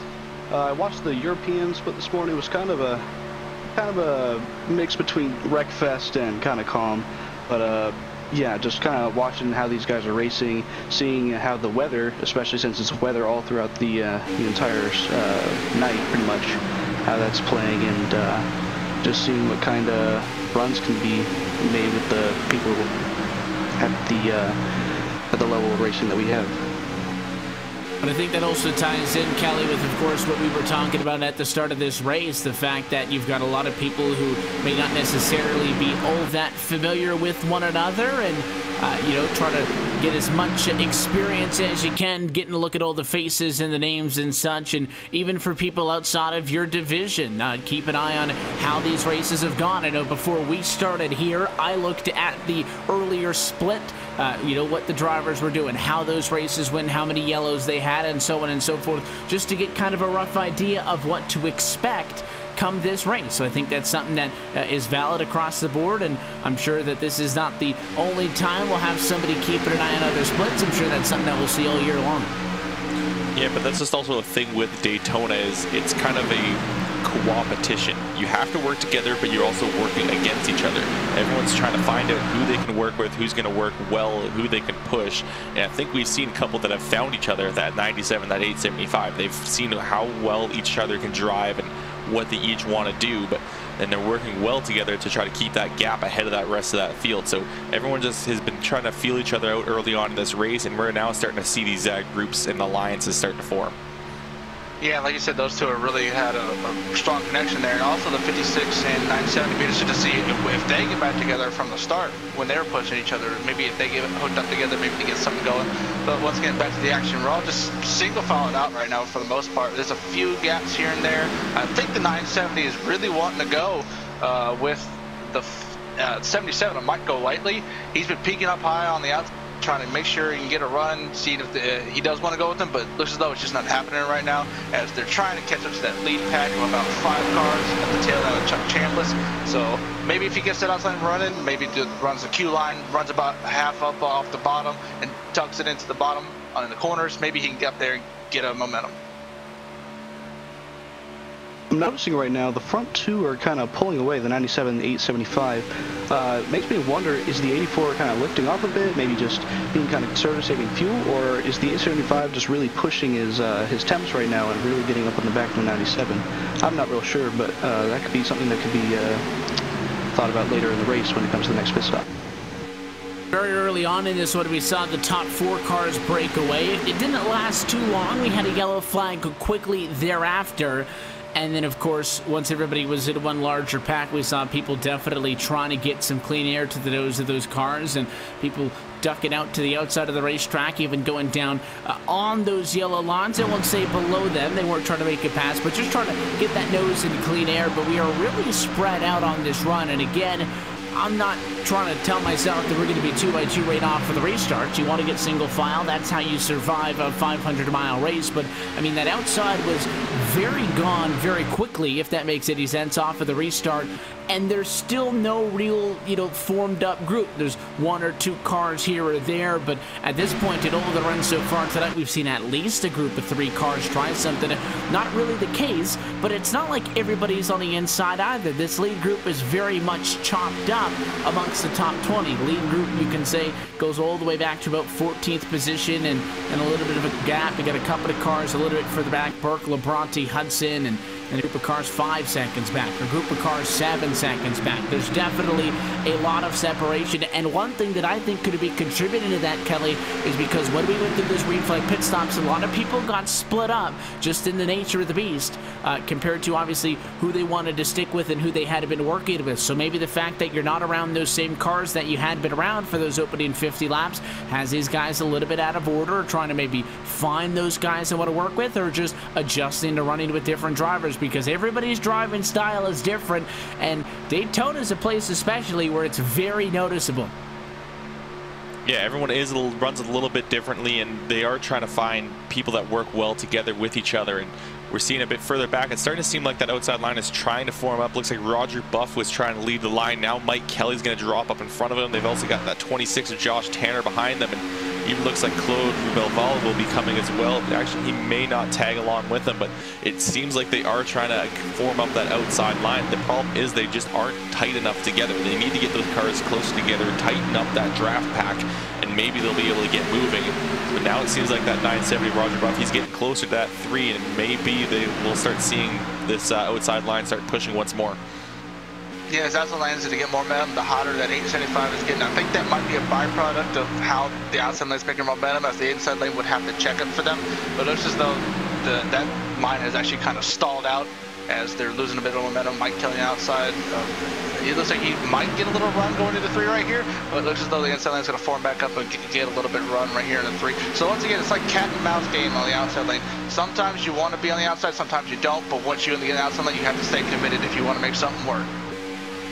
Yeah, all week in the majors practices, I've noticed that anyone who goes the outside line, even if you have a setup advantage, it's really hard to get it moving. You have to have way more than 3 cars, which unfortunately in this split doesn't look like it's happened very much. They're just looking to stay single file. And we're almost at halfway home in this one now, working at lap number 75, so past that 1/3 distance. Once you get to the halfway point, you think maybe then, Kelly, these guys wake up, or do you continue to wait? Because we have had yellows, and it's definitely thrown things off. Obviously, we saw the group of cars who came down topped off on the earlier ones didn't come in and pit with the group at lap 40, and obviously shuffled everything up. But on paper, 40 laps on fuel is a good number, because not to knock it, but it doesn't take a lot of thinking to be able to figure this one out. You go 40 laps, you go to 40, 80, 120, 160, you get to the end of this race with 4 pit stops. Now, sometimes you have obviously more complicated situations, and a yellow flag at any point could completely change things up. In theory, if you want to stick with that strategy, you're only 5 laps away from pitting, but I don't think drivers are going to be back down that quickly, so the yellows have thrown the strategy off, and I just having an issue trying to figure out, you know, who's on what call. Do you stick with that call simply because it's the easier one? Even if you can go to lap 100, you're not going to eliminate a pit stop out of your strategy call. You're just shortening one up later, or basically delaying that. You're still within sight of the window to make it on 3 stops to the end of the race at about 5 laps from now. So these yellows have definitely had an effect on the racing so far, and I guess we can only just sit back and wait to see how much more they will play a factor, because what was a very clear cut and dry strategy is now very much up in the air. Yeah, it's kind of the saying, no plan survives first contact. I mean, they may be thinking maybe we'll go 40, 60 or 40, 80 as you said, but I don't think anyone was expecting that to actually happen, because as soon as the caution comes out, that is going to have to change. The laps are going to be pushed back just a little bit further, and even then you have maybe come down during one of those caution laps that maybe comes 25, 30 laps into your run, and suddenly that pit strategy is completely out the window. So I think what everyone's just going to do is, caution happens, all right, 40 laps from when we go green, I'm coming down once more. And at that point, it's just kind of a fluid motion. Maybe the caution comes out again. Well, I've gone enough laps. I'm going to be thinking about a pit stop sooner or later. Might as well come down now, or maybe they'll just go reactive off the guys in front of them. So I don't think there really is a set in stone pit strategy going on right now. Everyone's just kind of reacting off everyone else. Yeah, and also one thing we talk about is 2 different strategies. Maybe you're one of those people who actually wants to run it dry the front pack, and maybe other people around you aren't going to run it dry, so that the people around you pit. Then you're all by yourself up front, so you really have to be communicating with the people around you, making sure everyone knows what strategy everyone's going to do, when they're going to pit, how they're going to pit. Because also, like we've seen earlier in the race, it's hard to come on these pit roads. We had 2 or 3 accidents just even getting on the pit road. So being able to communicate, make sure you know where you're going to pit and where everyone's going to go once they come down off the high banking in turn 4 is going to be really key to making a good run at the finish. And those wrecks coming on pit road, I noticed, were all under downshifting, possibly going in the wrong gear, you know. That can cause that kind of snap to the right or left that we saw earlier. And another thing I want to point out, those front 2 are pulling away again, and the 84 is backing off again. With that pit strategy in mind, that they can only make it to about 100, makes me wonder, why would the 84 be saving fuel, or if maybe he's just not that fast and he can keep up. When you look at the numbers, if we can stretch it, again, at lap 80 without yellows, if we had no yellows to this point, we'd see cars coming down to the pit lane now as you're out on board with Chuck Chambliss, who runs to the 5th position on the racetrack right now. That's not the case, though. So you would have to, though, if you wanted to completely eliminate a pit stop, you'd have to get to lap 120, and then you'd be able to pit twice to the end. So I think everybody at this point still on a 3 stop to go to the end strategy.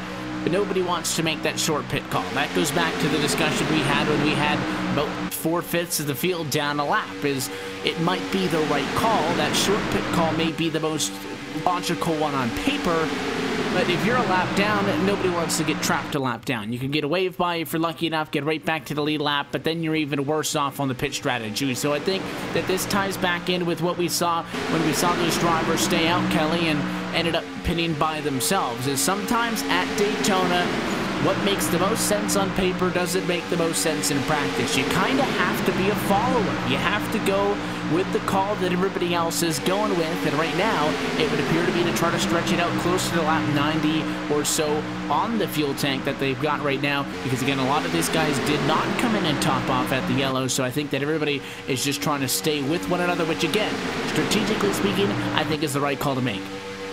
Yeah, and even if you did come down during the yellow and you've gotten yourself back up to this front group now, when this front group starts to pit, it's probably a good idea to come down with them. Don't try to wait, or else you're just going to lose all that track position that you gained as you fall back to that rear group that maybe pit with you. So what you want to do is, even if you've got the fuel, come down to pit road.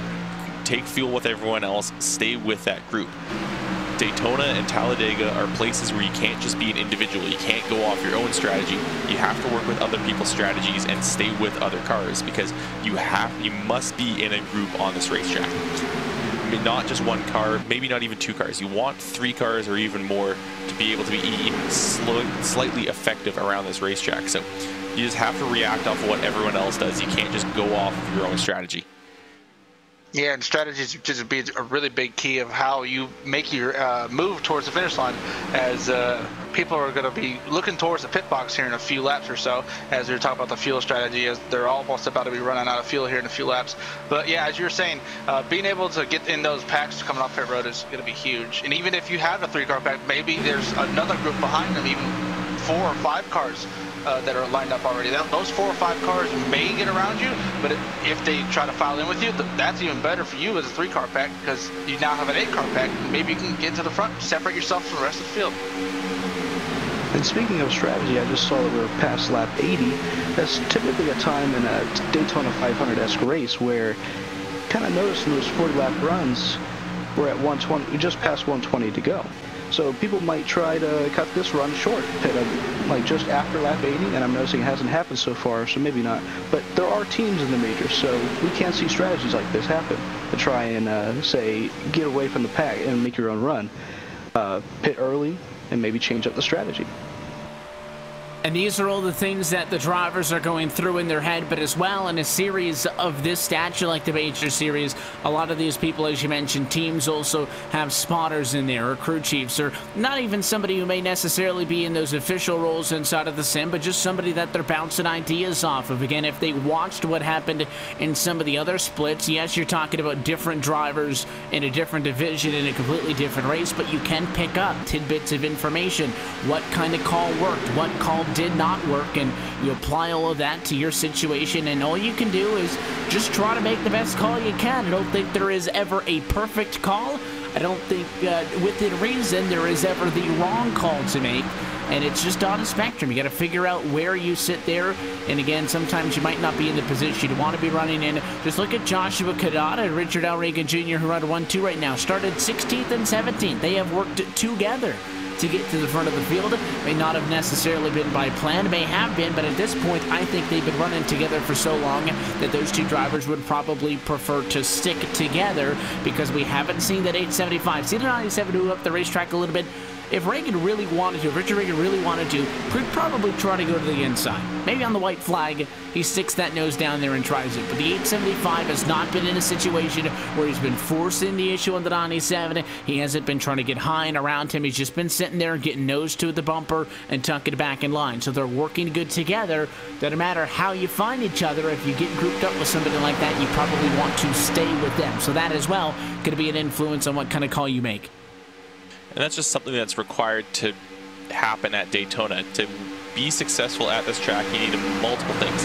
You need a little bit of a good strategy, a little bit of skill, a little bit of teamwork, but you also need some luck. You can be doing absolutely everything right on this racetrack, but then some freak accident can happen. The big one could come out and you're just going to be junked up in it. So it's just something that may happen, but these guys are working very well as a small team that has happened, that is kind of formed on this racetrack. So they've definitely got something going on right now. There's a bit of a wiggle from that 875. I don't know what was going on in that race car. I don't know if he was just trying to feel something out in his wheel or something, but as he was going down that back straightaway, I saw that car wiggle around a little bit. Oh, this is all coming down pit road. All the top half of this front pack is actually going to come down pit road. We got the 875, the 97. The 97 locks him up going into pit stops. Looks like he might have just got underneath. But as you look at basically the top half of this front pack, it all come down pit road and left about a few cars of that top pack out on the back. Zach Hudson and Todd Labronte, Troy Anderson, all those people still stayed out, but the top 5 or so just came down pit road. They pit at lap number 87, so it's not as big of a gamble as we thought it may have been. More so sticking with that 40, 80, 120, 160 call. That'll be their second time down pit road. They would still have to make 2 more stops, be able to get to the end of this race. Let's see if this second pack now comes down or if they want to keep it out on a different call. Roger Buff doesn't even take a look to the double yellow. Cars behind him do come down pit road, so about a split decision with that remaining pack. They're led down by Troy Anderson, who's in, Donovan Johns is in, and as well Todd Labronte in, so it looks like clean entry for those 3 cars, but the race leading pack stays out. Maybe they are going to be the ones to roll the dice and try to stretch it closer to the halfway point. Oh, problems for the 77 of Michael Lightly as he was coming down. And we got more problems on the racetrack. Oh, no. The 56 on the backstretch of Claude Belaval just got turned going down the backstretch by the 26 of, I believe that is Josh Tanner. Smoke, and it was at 56. There was a group of cars that was way off speed because you had drivers coming out of pit road and drivers obviously at speed, and I'm not sure what the 60 car was doing, but Rick Scott was very slow. He had damage earlier on in this race, and it just kind of all happens at the wrong time. That 60 car is not a car coming out of pit road. It's just a slower lap car, and right there, that 56 comes up a little bit, and at 26, to be honest, doing the best to just hold his line, and at that point, both of those cars go sideways. Not much that Belleville could have done. He gets turned up to the outside wall. The 26 then bounces down to the inside, and that's a caution in the middle of green flag pit stops, which is something you never want to see. And someone I've got to think about is that 20 car who's just coming out of pit road, just trying to get his car back up to speed, and then suddenly he's got a car sideways right in front of him. Probably had no idea what was going on, but luckily for him, he was able to escape that unharmed, and at least to my knowledge, I don't think he got tagged by any other cars. And that's just a situation with Daytona, is you'll come up to those lap cars just trying to stay high and stay out of the way, and you've got maybe those guys coming trying to get back up to speed after a pit stop, and suddenly the real estate gets very small on this racetrack. It seems extremely wide, but once you get a few cars out there, you realize there isn't that much room once you get a bit of a pack going. Yeah, this is the whole field's just going to bunch up right here as at the top half of the field. Who actually did stay out is going to come down to pit road and make their stops. But also had the 77 of Mike Golightly, who actually missed that wreck by actually spinning coming off pit road. So maybe just luck right there, just avoiding that wreck. Because if he hadn't spun going on the grass, maybe he might have been in that wreck. Yeah, and it was really unfortunate to see the 56 of Claude Belval get into that wreck. Last year in the majors, when it was known as the Pacific Majors, they added Canada as a club, and Claude was by far the fastest Canadian last year, and he's actually was our Canadian club champion from last year. So really unfortunate to see him get in that wreck. Hopefully he still has his quick repair that he has. We talked earlier on tonight about the drivers that were involved in those very first accidents inside of the opening 10 laps, and the drivers who decided to take those quick repairs and have to live with the consequences of obviously not having that as an option to come later in the race, versus the group of drivers who decided not to take the quick repair and to instead drive around with a little bit of a damaged race car. It looked like coming off of the pit lane that 56 machine of Belleville was able to get a brand new race car and use up that one available quick repair. help him out immensely. But there's a lot of drivers a lap down now. Now, they all obviously are a lap down because they pitted, so they have the ability to not come down pit road this time by. But 18th position through 22nd lap down. That includes Joshua Kadada, Mike Golightly. You've also got Rory Collins, Andy Banfield, and Brandon Whitworth. Those drivers are all a lap down, and I think all of them out and are going to be looking for the wave around when the lights go out on top of the pace car. Your race leader is Mike Kelly at the moment. It'll cycle through to become Richard Regan, I believe, in the 875 car. No, it's going to be the 37. He stayed out. 37.7. That 37 stayed out on the racetrack, so that's going to completely mess up all these guys that were a lap down, because he is going to take over them. They're not going to be able to take the wave by, because I think he may take over that race lead, and that's going to restrict everyone else from coming out. Who did come down pit road, a couple of drivers did. Donovan Johns is going to get his lap back because he's now in front of Regan, so he is technically running at the, he's technically a minute and 50 seconds behind the race leader. He's behind the pace car, but because the race leader is behind him, he's not technically been lapped anymore. So Johns is going to get the wave by. Kadada is going to get it Golightly, and Banfield will. Whitworth, though, and Rory Collins will not, and that's because those two drivers decided to come down to the pit lane. So obviously the drivers who are getting the wave by, I don't think it's that big of a deal because they lined themselves up for 2 more stops to go to the end of this race. But for Whitworth and Collins, they're going to have to stay laps down 21st and 22nd respectively because they decided to come down and get the fuel. Again, at lap number 92, I don't think you're eliminating a pit stop at any of this. It's still going to be 2 stops to the end, but maybe just based on how they've been running tonight, maybe they feel like those tires are going to be a big difference. Yeah, the tires do make a bit of a difference once that fuel wears off. Usually these tires wear about 15 to 20% on this setup, so you'll noticeably see the tire wear if you take 2 tires or even no tires. Even though you're still keeping up with the pack, you may be even tighter or looser than the other people around you, making it hard for you to keep up with the pack as the other drivers around you would have fresh tires. But yeah, very good break for Andy Banfield, Mike Golightly, Eric Klein, and the people who are going to get the wave around. I believe we're kind of get the one in green right here, but once they get that wave around, they'll be able to get on the back of the field and get back and fight for some spots and actually just stay ahead on the lead lap. Yeah, the tires really don't wear it all, like you said, Michael. And, you know, he will be at a fuel disadvantage by him staying out. But yeah, tires will be fine, and he should be able to stick up to the pack.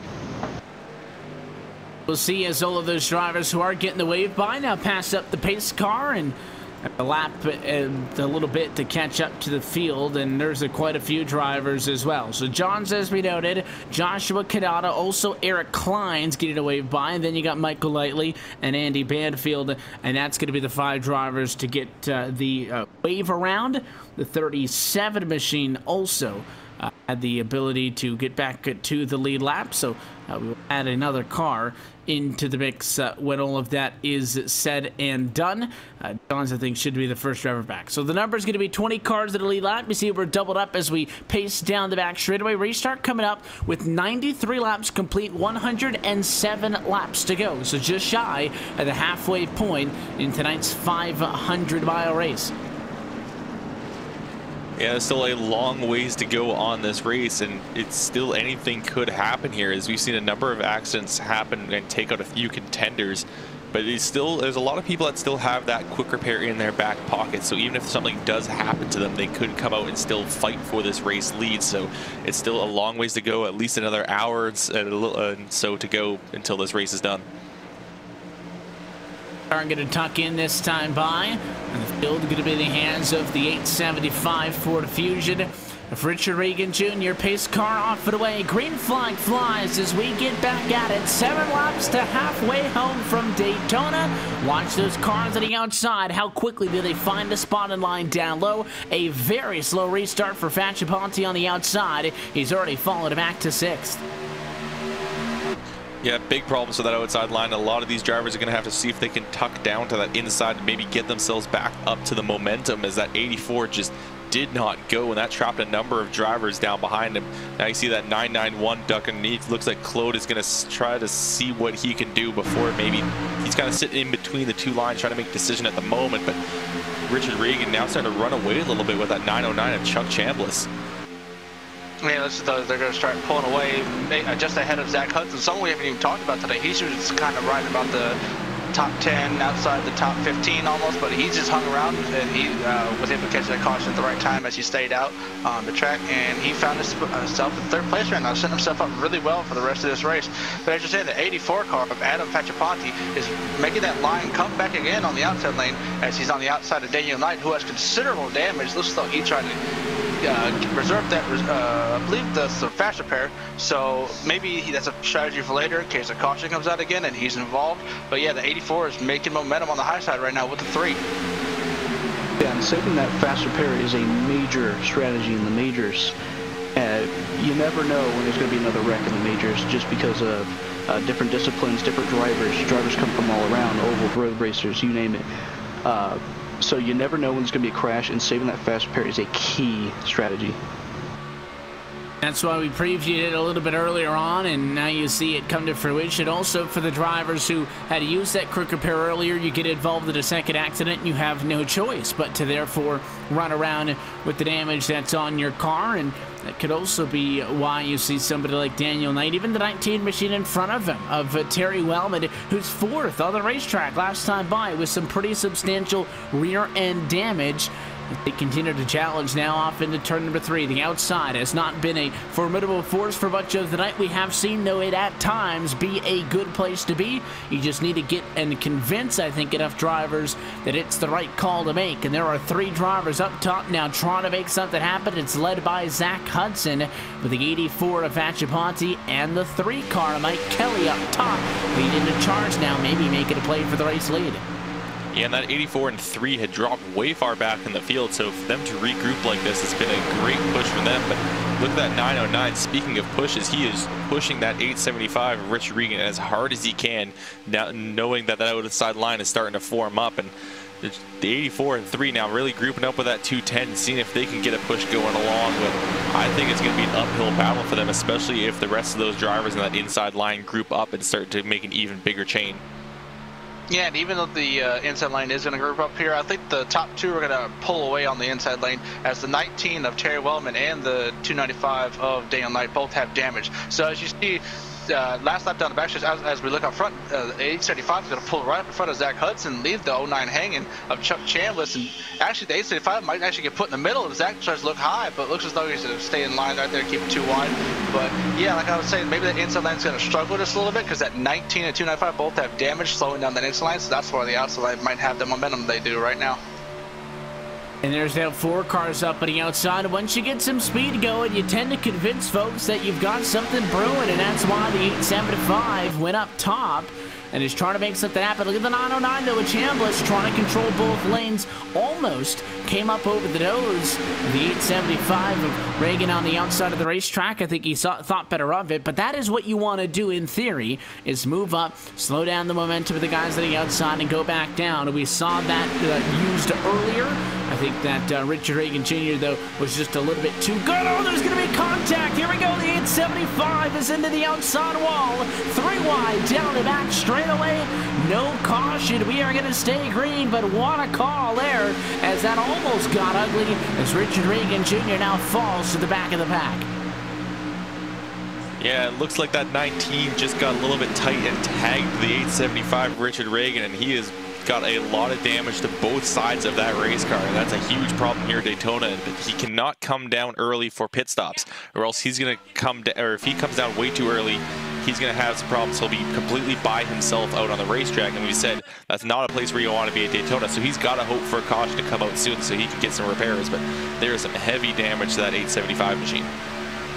Even though he did hit the wall, good thing for him is now he's got people behind him with the 969 of Tom Labronte and the 22 of Troy Anderson lined up behind him. So that's his saving grace right now. Even though he might be damaged, he's still got those people behind him, keeping up with the front pack. And looks as though he might try to connect with them, see when they're going to pit, see if they want to try to work together to the end of the race, maybe get back to that front pack. Yeah, it's really unfortunate for the 875 of Richard Regan. He was up front the entire time I've been here in the broadcast, so that's really, really disappointing to see. He had a really fast car. As well as Zach Hudson, I was kind of glad he moved up there to the high side with them. And they were making a charge there. But, yeah, I hope he saved his fast repair, as that's a key strategy again. Well, you can hope on come this point in the race, the little bit of that outside line charge has fallen off a little bit, and we're back to single file racing down the Daytona super stretch.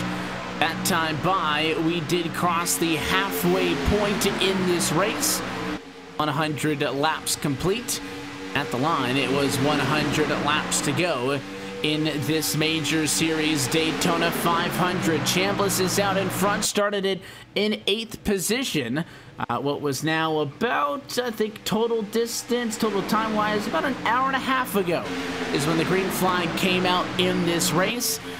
With a long way to go. Don't expect these drivers to be any more courteous as we work into the second half of the race. It tends to be counterproductive and in the other direction. But as I said, as we pass the halfway point in tonight's race, let's take this opportunity to take a look at our iRacing midway race break, brought to you as always by our friends over at iRacing. iRacing is the leading online racing simulation developed from the beginning as a centralized racing and competition service. iRacing organizes, hosts, and officiates races on virtual tracks from all around the globe. And in the fast-paced world of esports, iRacing is a one-stop shop for online racing with officially sanctioned series by the likes of NASCAR, IndyCar, IMSA, the World of Outlaws, Global Rallycross, and many more. At lap 103, it is the 909 of Chuck Chambliss leading this race. After he started in 8th position, he is out in front, leading now 5 laps so far to this point. Daniel Knight's tucked in line.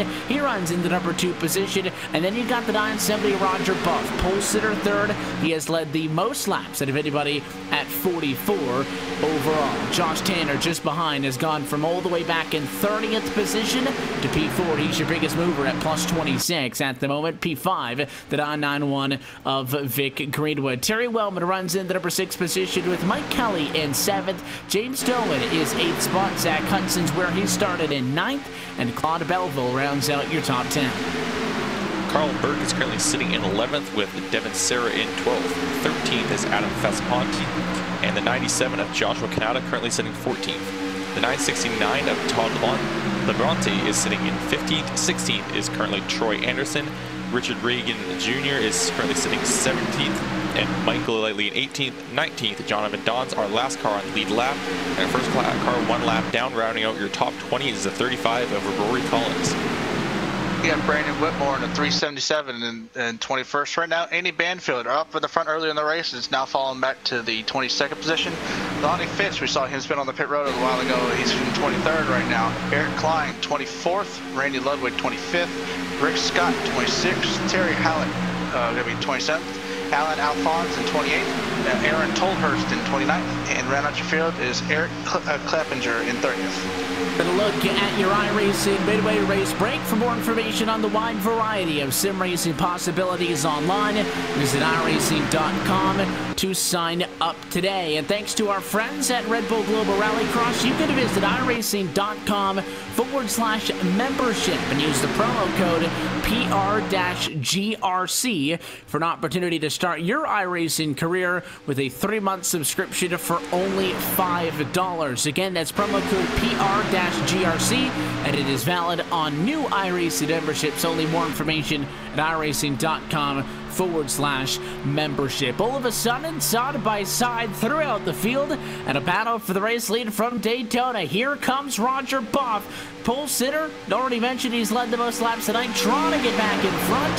He's not going to be able to clear Chuck Chambliss in 3 and 4, but he will give him a shot this time at a turn 4 to lead at the start-finish line. Yeah, look at that 26 of Josh Tanner pushing as hard as he can, but he keeps having to check that car up to the right side a little bit, get a little bit of air into that front end of that car a little and cool off the engine a little bit, but that might create an opening for that 3 car to slip up underneath. And there goes that 970 Roger Buff. He'll slip down in front of that 909, take control of the race lead, and get a bit of a tap in the middle of the corner. That was a risky bump from that 909. If he lifted, you would have killed off a bit of momentum, but if he hit that 970 just a little bit wrong, that would have caused a massive accident, and that would have been the big one there. But here comes some more momentum from the outside line. Look at Josh Tanner. He wants to go all the way from the back to the front as he tries to make a move around that outside with a big push from that 3 of Mike Kelly. Yeah, and these 4 cars up front have a slight breakaway from the rest of the pack right here as we're going past the lap car of Aaron Tolhurst. But yeah, Aaron and Mike really had a good run up there, but looks like Mike's going to leave him up on the high side and leave Josh Tanner to dry on that high side and to get single filed back out. But yeah, as you were saying, Josh was making the moves, and he's done a great job so far just to get up to the front, as you said, starting from the rear end of the field. So nice to see him up there in 4th place as they're all going to get single filed out in front. 2 wide, as you see Claude Belival in the 56 getting pushed by Devin Serra in the 20. It looks like they're trying to get a run on the outside as well, trying to get a few cars lined up and see if they can get the front. And there's my man Claude Belval on the outside in the 56. Fastest man in Canada last season. Hopefully he can get that run going. I noticed the 26 is a bit of right front damage though of Josh Tanner. Maybe that's why that outside line kind of dissipated and the 3 kind of ducked in. But hopefully Claude can get that outside line going again. The problem is if you're leading the outside charge and you're not leading the race, you never tend to be the one that brings that outside line all the way to fruition, because now that 56 has the 26 of Josh Tanner up in front of him. As soon as the outside gets some momentum, it's the guys 3rd, 4th in line on the bottom that jump up and kind of take over that outside line. You can see as they get another good run down the back straightaway, a couple of cars on the inside thinking about it. That bright red number 3 of Mike Kelly almost made a move up to the outside of the racetrack. So those are the guys you have to watch with Roger Buff in front of the field. Everybody knows how good the 970 has been. They don't really want to be too friendly with him. Again, I don't think you're at the point now where you're ready to destroy relationships and go every man for himself. But I think with Roger Buff having led now so many laps, 2 laps away from leading 50 of them, he kind of putting a target on his back. But we've seen the smart moves from him earlier on, where we've seen that outside line have momentum. He quickly jumps up to that high line to check up the momentum before ducking back down. So we know that he is a smart driver and knows what it takes to lead this race and lead effectively. So we'll have to see what these guys have to come up with to take over that race from him, and it's going to be definitely very difficult to get around that 970, because I think the only place where he was passed was during that pit stop cycle. Yeah, I believe you are right. As you look back up towards the front, the 56 of Claude is really making that outside lane work as he's works all up to the 4th spot. He may find himself alongside the 3 of Mike Kelly going into turn 1, as they really got a run going to the 1 and 2. The outside lane is really, really good right now as they're formed up. I think they're about 4 cars deep on the outside, and they might lose a little bit of momentum as the front pack of the inside 4 of the 26, the 3, and the 909 and the 970 all get stacked up together again. So it'll be interesting to see if Claude can still keep that momentum up on the high side, depending on if the inside lane gets stacked back up again. Come on, Claude, let's go. Claude's really making that work, man. Let's see if that 3 is gonna. No, he's not gonna pop up. Hopefully Claude can get this run going here on the outside using a little bit of the side draft. I noticed there was a guy in the Euro split who was able to pretty much use the outside line by himself, just some aggressive side drafting. So maybe some of the guys in this split were watching that split, and maybe they can get that working. I haven't really seen it so far, but hopefully we can see it work. Maybe there's some folks that are going to be running in that Pacific Division split a little bit later on besides Giselle, who are watching as well. Again, trying to pick up pieces of information. At 56, though, of Claude Belleville still leads on the outside. A lap 112 from Daytona International Speedway. What we'll do is we'll take a quick opportunity to step aside. Pit stops are a little bit on the horizon. We will keep an LSRTV non-stop so you don't miss a moment of the action. That time by the 56 in front. Claude Belleville is leading the Major Series Daytona 500. You're watching LSRTV, your home for sim racing.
Racing, you wanted the best, you got them for a breast. Often imitated, never duplicated. The greatest show on dirt, the World of Outlaws.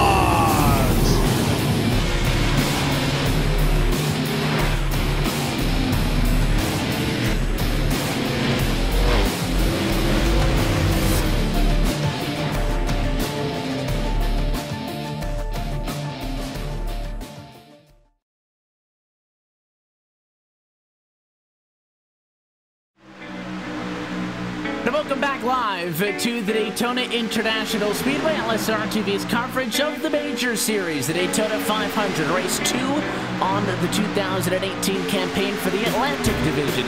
The Major Series on going right now past halfway from the World Center of Racing. Right now working lap 119 of 200. Been watching a very spirited battle for the race lead over the last couple of laps. Roger Buff on the inside and Claude Belleville up on the outside of the racetrack, having exchanging laps by lap. And see that 970 car go all the way up to shut the door, and the 56 give him a nice tap in the back end. I have a feeling these two are not done with each other yet. In fact, that 56 of Belleville is going to follow the 970 down. I think he's just trying to shake him, looking low, looking high, and that 970 using a mirror a good bit. And we're still happy that you're with us, though, on LSRTV and iRacing Live. Evan Pasoko, Kelly Dahl, Michael Garulli up top with you in the LSRTV booth. And Cisco Scaramuza is downstairs, and close it in now as the next time by. In fact, 80 laps to go in this race, so we're closing in now actually at lap 120, Kelly, inside of the window. 2 more pit stops to the end of this race. I'd expect maybe drivers down in 5 to 10. Yeah, everyone's going to be having to think about when they're going to go next, but a couple guys that really can't be thinking about that at the moment are the guys up front, Roger Buff and Claude Belleville, again 1 and 2, and we've seen this earlier on in the race. This is how this race essentially started, with these two pushing each other around this racetrack, and I think Claude's going to try to really has to figure out a way to get around that 970, because Roger Buff has been absolutely dominant at the front of this racetrack, in front of this pack. Whenever he gets up to the front, he can just shut down any run that even happens.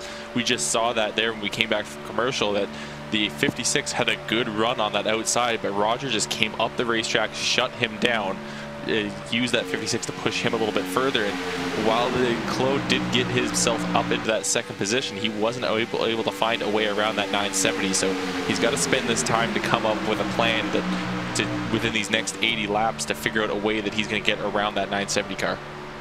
Yeah, maybe the 56 can dial up the 97 of Joshua Kanata, who's in 5th place right now. He was one of the few people who actually was able to make that outside lane work. So maybe if he gets something back there with him working, maybe the 20 of Devin Sarek could go up there and work with Kanata, as Kanata does peek to the outside there just a little bit to check up on the inside. So maybe if that comes to fruition, maybe they can get a run, and maybe if it's strong enough, Roger can't really hold them off and the outside will break through. But as of right now, Roger's got a really commanding lead on the rest of this field.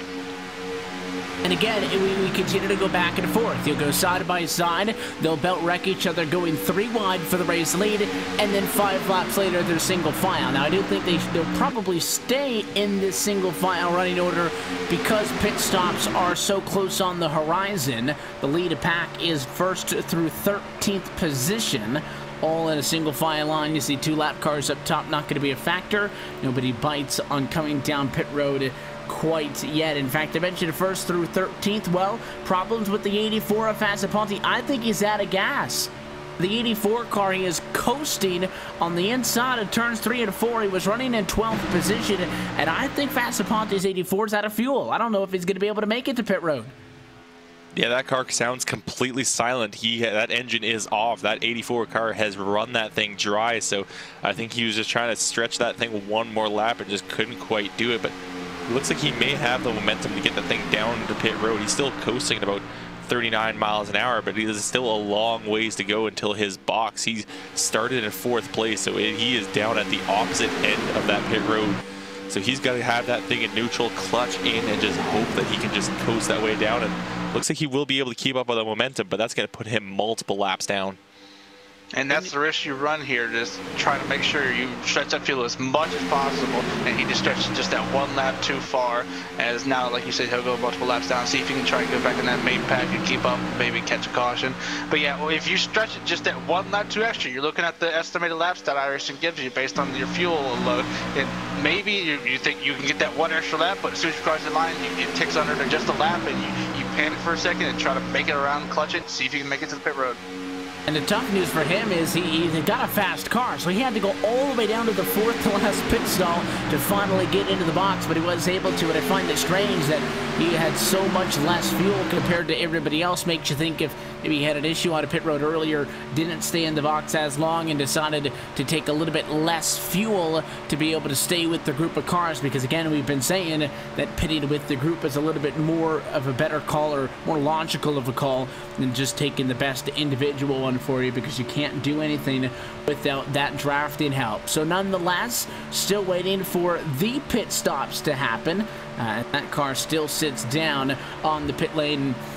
I don't even want to pit with one lap of fuel left to go. I want to be able to pit with two. And again, of course, depending on how long you're stretching that fuel tank out, Kelly, that is a big difference, you know, coming down right at the end of it versus with two. But I wouldn't want to stretch it down any further than still having 2 laps of gas left, because we've seen at least 2 cars, if not 3, depending on how you look at it, drivers try to pit under green flag conditions and make a mistake and miss pit road and have to drive back around. Well, if you say, okay, I've got 1 lap left of fuel to go, I'm pitting this next time, you're not going to have enough fuel to go back around if you make a mistake. So I think you have to leave yourself that little bit extra. Yes, it might hurt in the grand scheme of things. I don't think it's going to cost you the race, but I would pit with 2 laps left to go on fuel in case something like that happens. You don't want to make one mistake and then, having stretched the fuel a little bit too far, be a second mistake that makes it that much worse.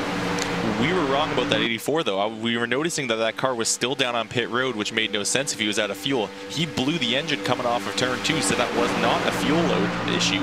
He did have enough fuel. That car blew up coming off of turn 2, and that's what's caused that problem for that 84 machine. So it was not a miscalculation after all. And I am surprised at how far back he blew that motor. As mentioned, it was right after they came off the banking for turn 2 onto that super stretch. That engine blew up, and I guess he immediately shifted that thing into neutral, let it coast, because he made it 3/4 of the way around this racetrack with absolutely no power whatsoever under that car. Yeah, it's a tough break for the 84, but as you were saying, it was surprising to see that at the back of the pack, having him blow up. But if you're on the back of that pack and you don't really pay attention to your temps, and you're just sitting there checking up on the inside lane, waiting to see if something will happen, if you don't pay attention to your temps, you can easily blow up. As anywhere in the pack, if you're in the middle, if you're in the second car line, or even if you're the last car line, you get tucked up on somebody, that temperature shoots up immediately, and you know, without watching those temps, it'll easily blow up on you. And like you said, it's very surprising that he did make it around, albeit he did crawl around. Making it back to the pit lane is better than not doing it at all. And for all of the speculation that we've been shooting back and forth on, you know, just how severe is the, you know, conditions out there making these engine temps. We've seen people definitely keep their nose up high, even as you're on board with Chambliss there, stepped up about a half a lane to get a little bit more air to the nose to that Chevrolet SS. How big of a factor is that? And you got somebody not even pushing for the race lead, just running in this single file line of cars, first through 11th position. Losing the engine goes to show you that if you're tucked in line for long periods of time like this run, uninterrupted by a caution since the last time everybody was grouped back up, that those temperatures can get up and up and up, and you can very well find yourself in a critical position to lose that engine. Working low, lap number 129, again inside the window to be able to make it to the end of this race with 2 more trips down to the pit lane. When do they make the first of those 2 trips is still the question. It appears that everybody's on the same strategy. I really want to see if they all come down together, or if we see what we've seen so far tonight, and that is a group gets split up in about 2 or 3 different groups actually coming onto pit road. Only time will tell, though. At lap 130, I have to feel that's right around the corner. Yeah, it's definitely going to be coming up soon, but I don't think we will see everyone come down all at once. I think we'll see a couple guys come down with maybe 3 laps fuel, a few more come down with 2 laps to fuel, and then a couple guys stretch it all the way to the very end, come down when they're about to run dry. So we'll probably have it split up into a few groups once more, but it's going to come down to which group will be able to get back onto that racetrack and up to speed better. And here comes that first group. Looks like that 909 and the 97. A few other cars as well will be coming down. The 20, the 26, the 210. All of them locking up those tires. And oh, the 210 gets around. Zach Hudson spins it coming onto pit road.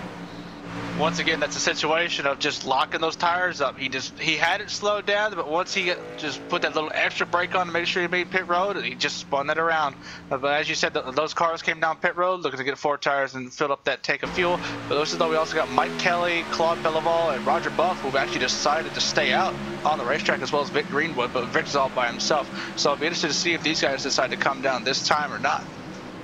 Just take a look at the replay now. You see Zach Hudson sideways, spins it out, keeps it off of the pit road wall, though. Now that second group of drivers coming in. Roger Buff is down. Claude Belleville and Mike Kelly all pitting together.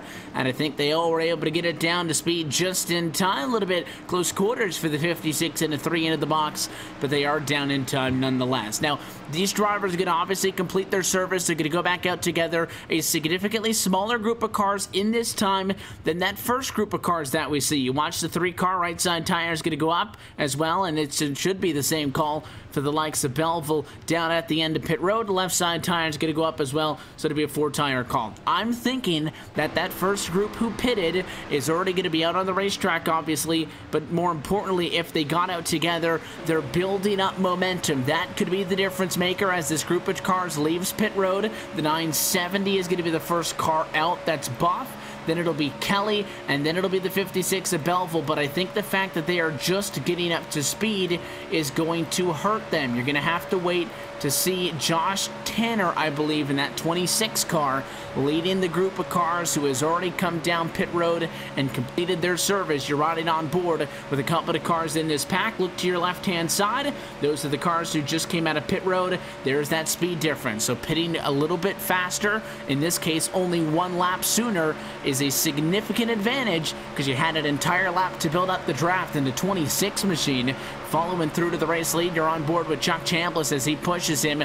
Should go to the race lead, but the 909 doesn't want to work with them, and they're going to work against the 26 of Tanner. Yeah, now he's stuck on the inside, left out to dry, and he's got no one there to help him, so he's going to have to wait till these guys get all the way past him and then try to tag on to that end of that little group. And hopefully they don't build up too much speed, because if they do, it is very difficult to pick up the tail end of a draft. So if they have too much momentum over him, that 26 will be left out and have no one to help him. And that looks like that may be the case, as they are starting to pull away from him after they get around that car.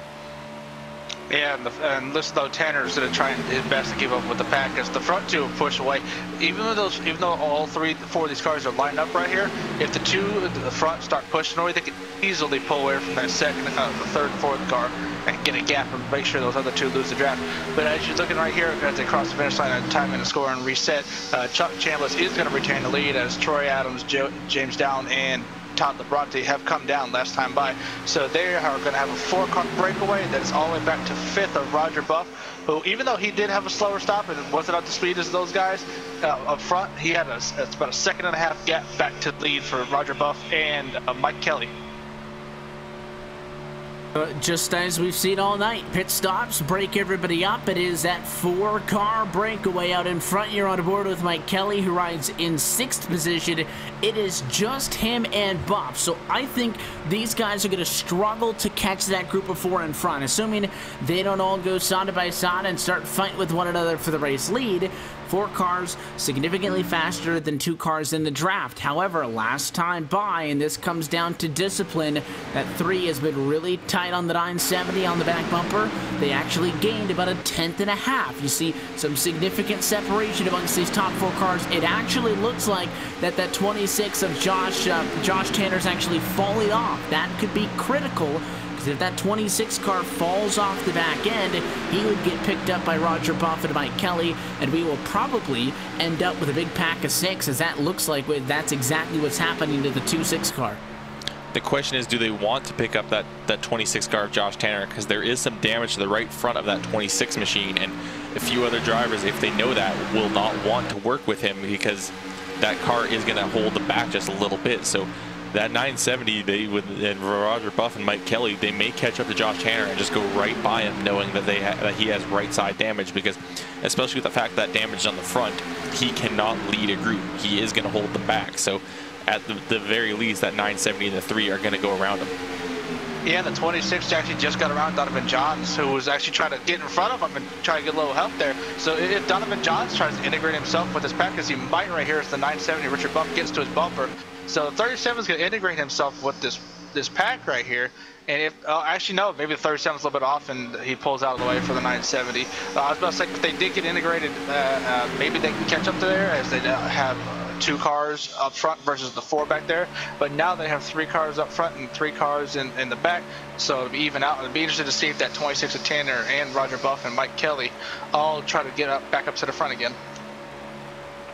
And then you're going to have stragglers here and there, so the top couple of cars just now passing. Looks like the 77 might go lightly. He's a lap down. The likes of Donovan Johns, Terry Wellman, Andy Banfield, even Richard Regan Jr., Rory Collins have all fallen a lap down in this race. So you can go 135 laps, but if you're off the mark just a little bit, you know, it can all fall apart so easily. You should take a look at the drivers there running laps down. So far, 13 drivers to this point remain scored on the lead lap from Daytona.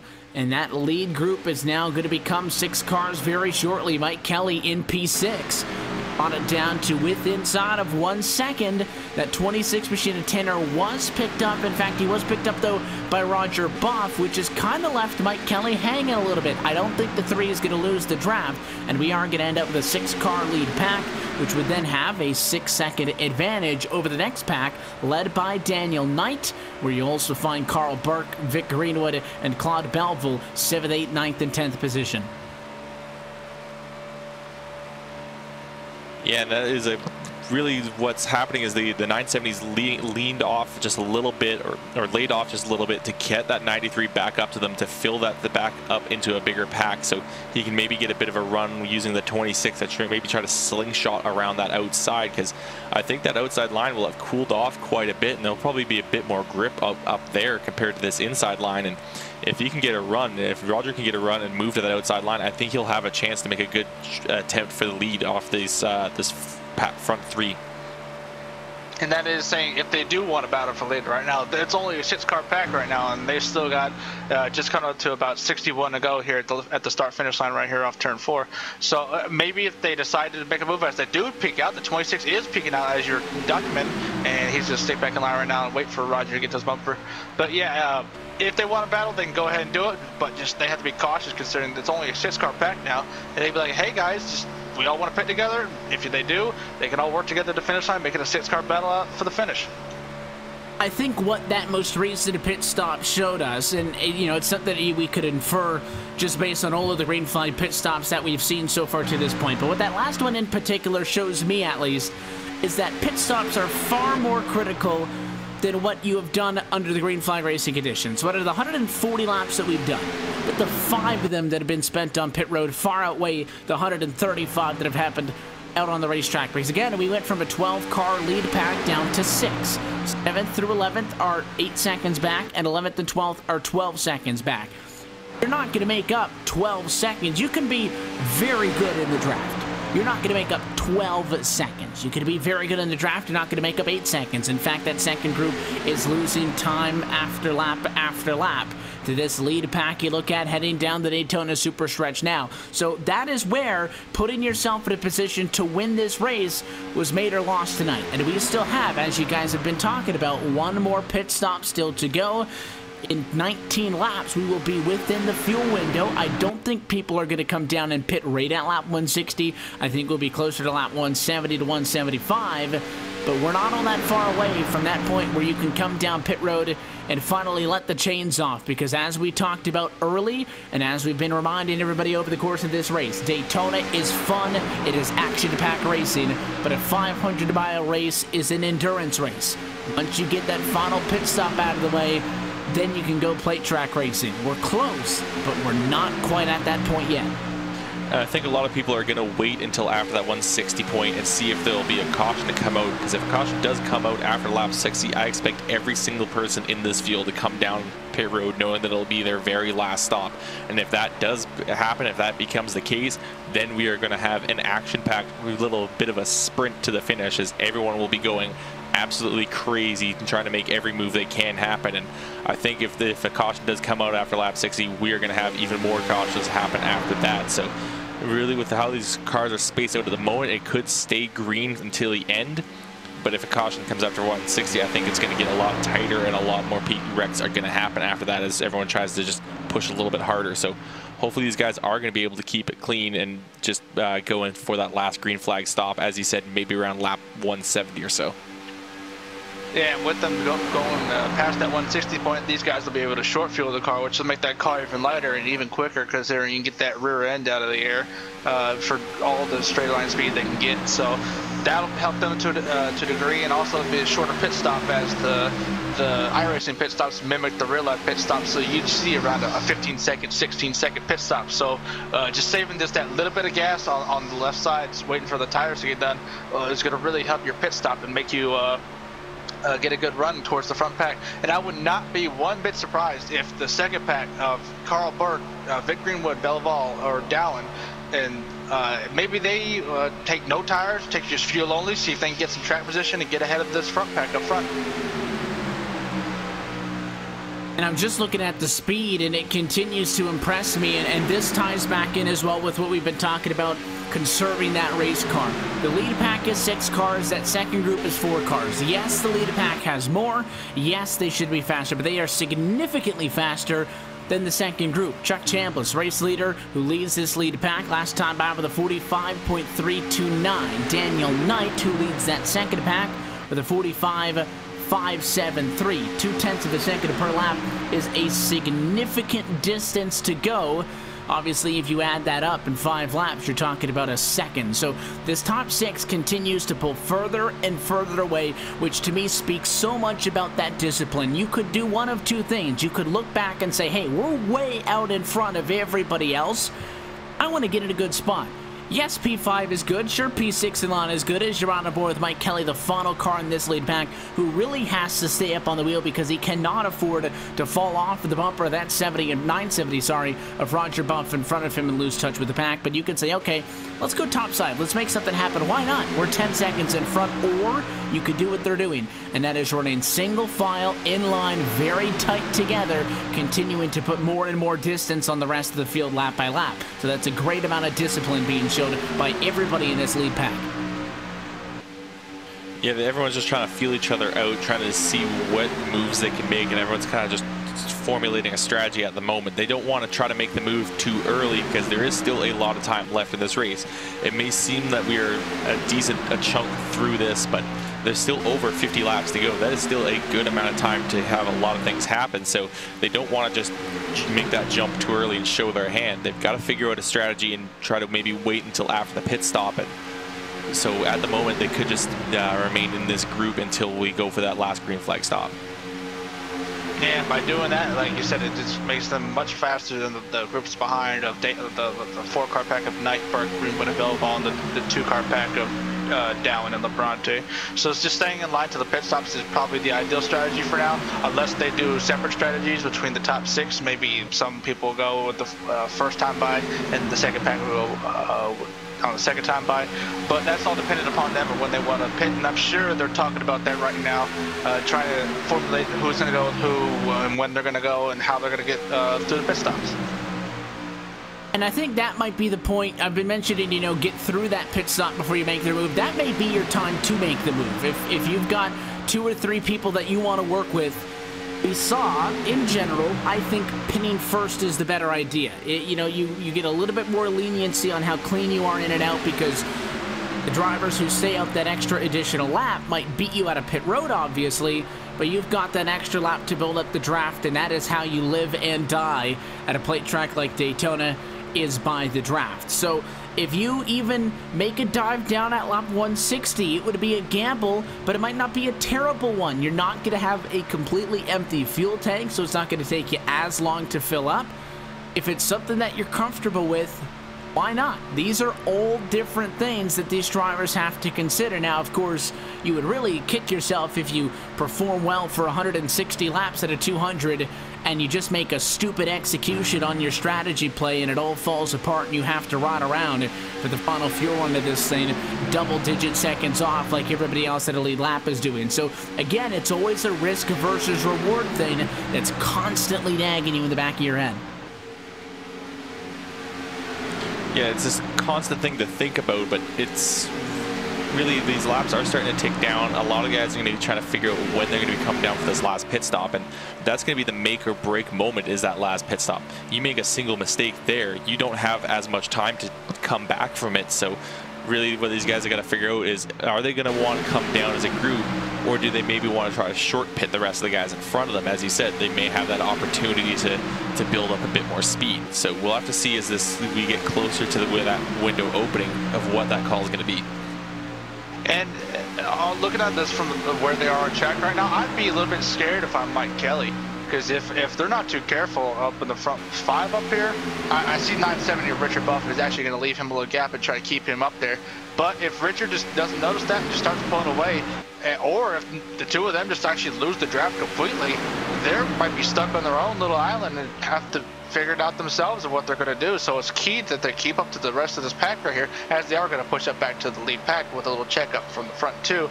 But yeah, just if I'm the back half, Mike Kelly, Roger Buff, I'd be watching out, trying to keep up to the back of Tanner as much as possible. And it's ironic because Josh Tanner, in a way, again, when we had, right off of the pit stops, it was Chambliss, Kadada, Sarah, and Tanner, and then Buff and Kelly. And the 970 and the 3, who run right now 5th and 6th in line, were in a separate group. They were over a second off. But it was Josh Tanner who lost touch with the lead pack because it is so difficult to be that final car in the group. No one's pushing you. We always talk about the fact that these drivers are constantly feathering the throttle as to not be running into each other, whilst also keeping a tight enough distance on one another to be able to obviously run the fastest laps that they can. So if you're that last guy, you check up a little bit too much. No one's there to push you and bail you out. So it's a very difficult spot to be in. Tanner lost touch with those top 3, fell back to Roger Buff and Mike Kelly. They then had a 3-car pack and caught up. There is no safety net if you're Mike Kelly. There's no group of cars 2 seconds behind you that you'll just fall back to. If you lose touch with the lead pack, the next car that will catch you is Carl Burke. And he is running right now to pack with Vic Reedwood, Claude Belleville, and Daniel Knight, over 12 seconds off of the lead pack. So needless to say, for Mike Kelly, not something you want to happen. So he and Roger Buff, I completely agree, have to stay up and on the wheel. Yeah, there's also a thing that if Buff does lose Kelly behind him, he loses that little bit of push that helps him stay up with that pack. So if he loses that, suddenly he's the guy that's going to be struggling to keep up with this lead pack here. So it's a bit of a mutually beneficial relationship they've got going on right now. He tags back, just kind of holds on with this guy, and he's also kind of keeping himself a little bit of a distance from this pack. I'm not sure if that's just out of him trying to keep that number 3 car with them, or if he's just wanting to leave a little bit of gap to see what these guys are doing at the moment. But it's just kind of what they're doing at the moment, and I'd expect to see those two come down pit road together when the pit window does open. And I also think that gap that 970 is leaving there is also for Arrow as well, because if the 3 of Mike Kelly and Roger Buff and the 970 get a good run, they might actually have a shot to get up towards that front of the pack, and he'll have a lot of air. And so if someone gets up in front of him, he can usually push them to the lead as he peeks out to the outside of the 26 of Tanner right there. He's actually getting on the outside of him right here and get a run. But that's all, like I said, it's going to leave Kelly back by himself, and 970 and Roger Buff's going to be on the outside by himself. It'll be interesting to see if Roger does keep this momentum on the outside, as the inside isn't really stacked up right now, but they're leaving enough room to where the 970 can make a move, side draft, and get up towards the 20 of Devin Starr in that 3rd place and try to get towards that lead. And there's always an option to go to the outside. This is not Roger Buff now just taking advantage of something that hasn't been there. He could have gone to the outside 5 laps ago, 10, 15, 20 laps ago, because when you're constantly on the inside line, the 97, the 26, and the 20 and so on, they're not full throttle. They're pretty close, but they continue to feather it. So if you're feathering the throttle, You're not going full throttle. So the outside's a line. You can go up there. The guys on the inside trying to stay in line. I don't know how far you can get on the outside, which is why it seemed like a pretty short-lived move by Buff, who quickly tucked back in line. I think much to the thanks of Mike Kelly, who might have been getting a little bit nervous there with no car to draft off of. I think that's just a 97, just seeing what he can do, how good that side draft is, how quickly he can pull up alongside somebody. Plus, never hurts to get clean air to the nose of that race car. I don't think he's making any legitimate play up top yet.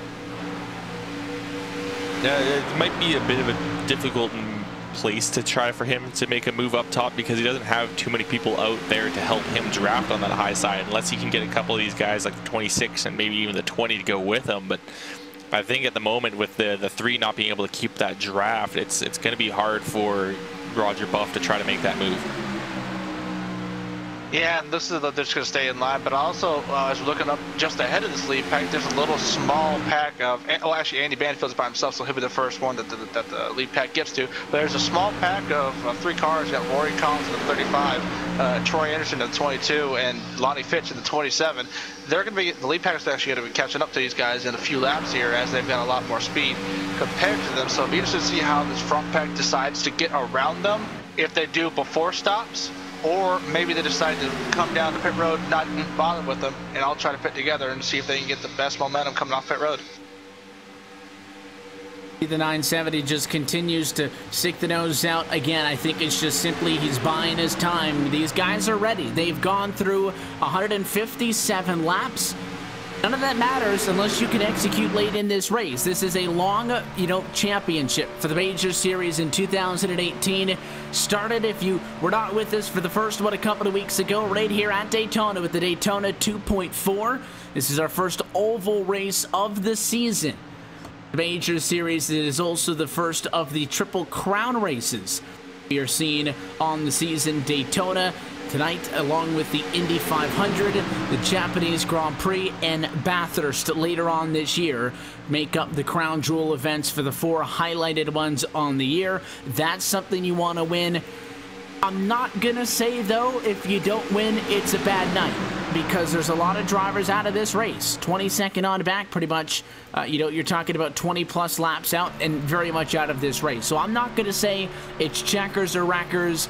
It's you're going for the win or you're going home broke. But a lot of time at a plate track, it's very easy to forget the big picture, especially at a place like the Daytona International Speedway. Once we get through these pit stops, which are looming, and I think next time by, when we pick up lap 160, we will be within the window to be able to pit and get fuel to the end of this race. Once we get that, you're going to see a completely different event. Yeah, as soon as we get past those pit stops, it's going to be an all-out sprint to the finish, and everyone's going to be throwing caution to the wind, and any sort of conservative racing is going to be completely gone by the wayside, as they're going to try to go for any single gap they can find, because they may not get that second chance. Everyone, as you've mentioned, it's been an endurance race, and everyone's treated as such. It's been a long race. They've been just trying to stay in line, just try to make the moves when they present themselves, but not try to force the issue. It's all been give and take since the beginning, but as soon as this last pit stop is done, it's going to be mostly take. Yeah, and I would not be surprised if we end up seeing a race like we did last Sunday in the real-life Xfinity race, having people throwing major blocks, making really bold moves, trying to keep in front, and may actually end up turning into huge wrecks, as these top 6 are still single-filed out. But yeah, if they decide to throw these hard blocks, it'd be interesting to see who does it and who's able to maintain their spot. So far, no takers. Again, and 40 laps is not the precise number. You cannot, 40 is not the very end of the run. So these drivers have been going about 3 to 4 laps longer than that per run, which is why I'm thinking lap 170 to 175 may be the ballpark. That's if you're running it down to the end. The idea behind that may be, Kelly, that you want to take less fuel. Last stop, even if you're saving 2 to 3 seconds by not filling it up, and you're doing the math, and you're not taking a completely full fuel cell. Maybe you only go with 2 tires as well.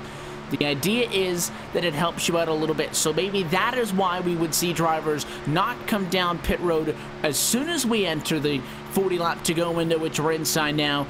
and they would obviously want to stretch it a little bit longer to the end. You don't need any extra fuel for overtime. This race is 200 laps, no more and no less, but I think these drivers are going to make that call, and it has been pretty uniform. 4 tires across the board on pit road tonight.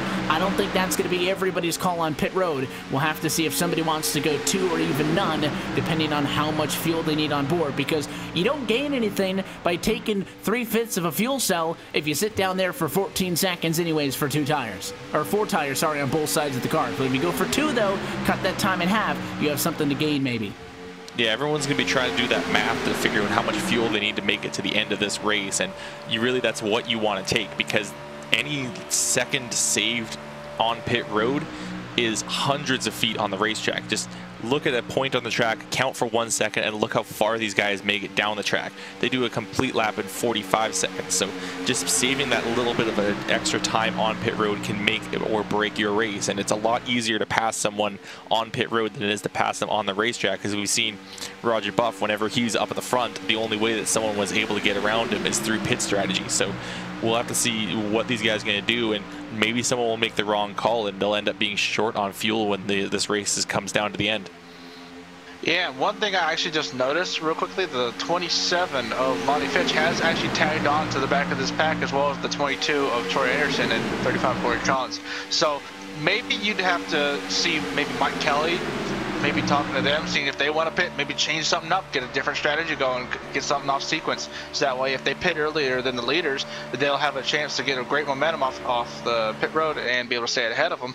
But that's maybe a stretch, considering their laps down. The only clean car of those 3 would be Lonnie Fitch, as he used a reset last time. I believe he was caught up in an earlier incident. But if Mike Kelly does talk to Lonnie Fitch and see when he's going to pit, maybe that might get him the win if they get working together. Only one driver can end up with the checkered flag in this one. The one in the best position as we sit at the moment is the number 909 to be sheet out in front of the field of Chuck Chambliss. Has run a great race from starting in 8th position. He has just recently passed Joshua Kadada for laps led. He's got now 40 laps led as of that time by. Could still mathematically get more laps led than Roger Buff, your pole sitter, who has led 65 to this point. And it would be a nice little bit of a bonus point because he needs to lead 25 more laps to get there. There are 35 more laps to go. I don't think it's going to happen, just based on the fact that once we pit, it's going to be a free-for-all up front. You're going to be side-by-side 3-1 and funning for the race lead. And I think at that point, you're not necessarily going to be thinking, it'd be really nice if I could lead the next 7 laps to get a bonus point. I think at that point, you're just focused on getting the win. But for Chambliss up front, I don't think you could be in a better position leading this race. It all comes down to execution. And I still think that what is far more important than the 25 or 20 lap run that we get to the end of the race is how you execute the pit stops. You cannot take yourself out of this race. And we saw so many people struggle with those pit stops earlier on in the race, those green flag stops, and really they're going to be pushing the envelope on this last stop, trying to break as late as possible. And I would not be surprised if we see a couple people burn through that pit road speed line at first, and maybe lock up the tires, go through the grass, and maybe that will be what brings out our next caution, is someone just making a mistake coming down pit road. We saw a few people come make that mistake and come sliding back onto the racetrack. However, it did not bring out that caution. So that may be what changes up this race, is people make those pit entry mistakes. And also considering this, if the whole pack decides to pit, where is everyone going to break? Because if you think from the back, Mike Kelly might decide to go around the outside, just block them up way past everybody else and make it to pit road and pass all these guys. But if they go down separately, they'll have an easier time getting down the pit road. But the braking under coming off turn 4 off the high banks is going to really make the difference of who's going to make up spots and who's going to come out first. The pit stops as we're coming through turn 4. See if these guys are going to duck down this time by, and they do not, so they'll go up for one more. But yeah, like I said, the brakes are going to be important coming off turn 4. Joshua Kadada is out there all on his lonesome. No teammates left for his Copperhead Motorsports friends. Alan Alphonse and Terry Hollick started this race, and positions to help him out. But obviously, Alan Alphonse had a good opportunities to compete in this race, but is going to come home 29th out of 30th position. So Kadada, the driver out of Kingsville, Ontario, Canada, not a Canadian in the race as well, carrying the flag for his team up there with Chambliss and Sarah. And a little bit of separation in this lead group again. I don't think it's anything to be concerned about as that second pack, still 7th position on the back, is 14 seconds off. We're right at lap 170 now, so I think the door's open. I don't think that the group 14 seconds back really gains anything by making a short pit. If they were, say, 3 seconds back, 4 seconds back, make the call. I think at this point they have accepted the fact that without a yellow, they are not going to have an opportunity to race for the race win here tonight from Daytona International Speedway. But this pack with the leaders any minute now. Do they all come in together? Do we see 2 cars break off, 3 cars break off? Who's made the alliances? Because this is probably the last time you're going to see any sort of sportsmanship for the rest of this race. You want to make sure you get in and out of pit road cleanly, and at that point the gloves are off. Lap 169, no takers. Everybody stays above the double yellow. Well, I know the 909 and the 97, they're definitely going to stay together. The 970 and the 3 are most likely going to stay together. The question is, who are the 20 and the 26 going to go with? And then also the question is, will the back group go with that front group? Will those back 3 go with the front 3 if the front 3 decide to come down, or will they stay out that extra lap? We've seen Roger Buff be that guy that stays out that 1 extra lap multiple times, but we've also seen that burn him multiple times, as Joshua Kanata that last time came down pit road earlier along with Chuck Chambliss and Devin Sarah. They came down that 1 lap earlier than Roger Buff, and now look at them. They're sitting ahead of Roger, and now Roger's got that uphill battle to get around them. So I would suspect that he would, if I were in his position, I would go with those guys, or maybe even 1 lap before, as we've seen that when he tries to stretch that little bit further, it hasn't worked out for him. So I don't expect to see him try to go that 1 lap extra once more. Yeah, we don't have a situation where we saw earlier the 84. We thought he was out of fuel, but that could easily happen to one of these guys if they do try to stretch it and have them crawl around this Daytona International Speedway at a very slow pace. But you mentioned the backpack of the 27, the 22, and the 35 behind them. If I'm Troy Anderson, I'd be all over one of the top 6 up there, trying to get them to pit with me as I come up there. For we are going to see pit stops right here. It looks like everybody's going to come down. We got 1 lone car staying out. Looks as though that's the 970 Roger Buff. He got left out, but everyone else behind them comes down. Cones flying everywhere as they're barely making it on the pit road. You want to talk about smoking the tires? Chuck Chambliss all the way to the line. I think got it slowed down in time. Chambliss, Kanata, Sarah, Kelly, and Tanner all down pit road. Roger Buff stays out. He is on his own. For the drivers on pit road, though, exactly what we were talking about. Not concerned about getting the tires. They just want the fuel that is necessary to get to the end. But I think big problems with Chuck Chambliss because he missed his entry. Now we got a spin on pit road after contact with 2 more drivers that came down pit road. Andy Banfield and the 56 got together. Chambliss struggled getting into the box, and he's going to lose touch. Chambliss is going to lose the group of cars he pitted with.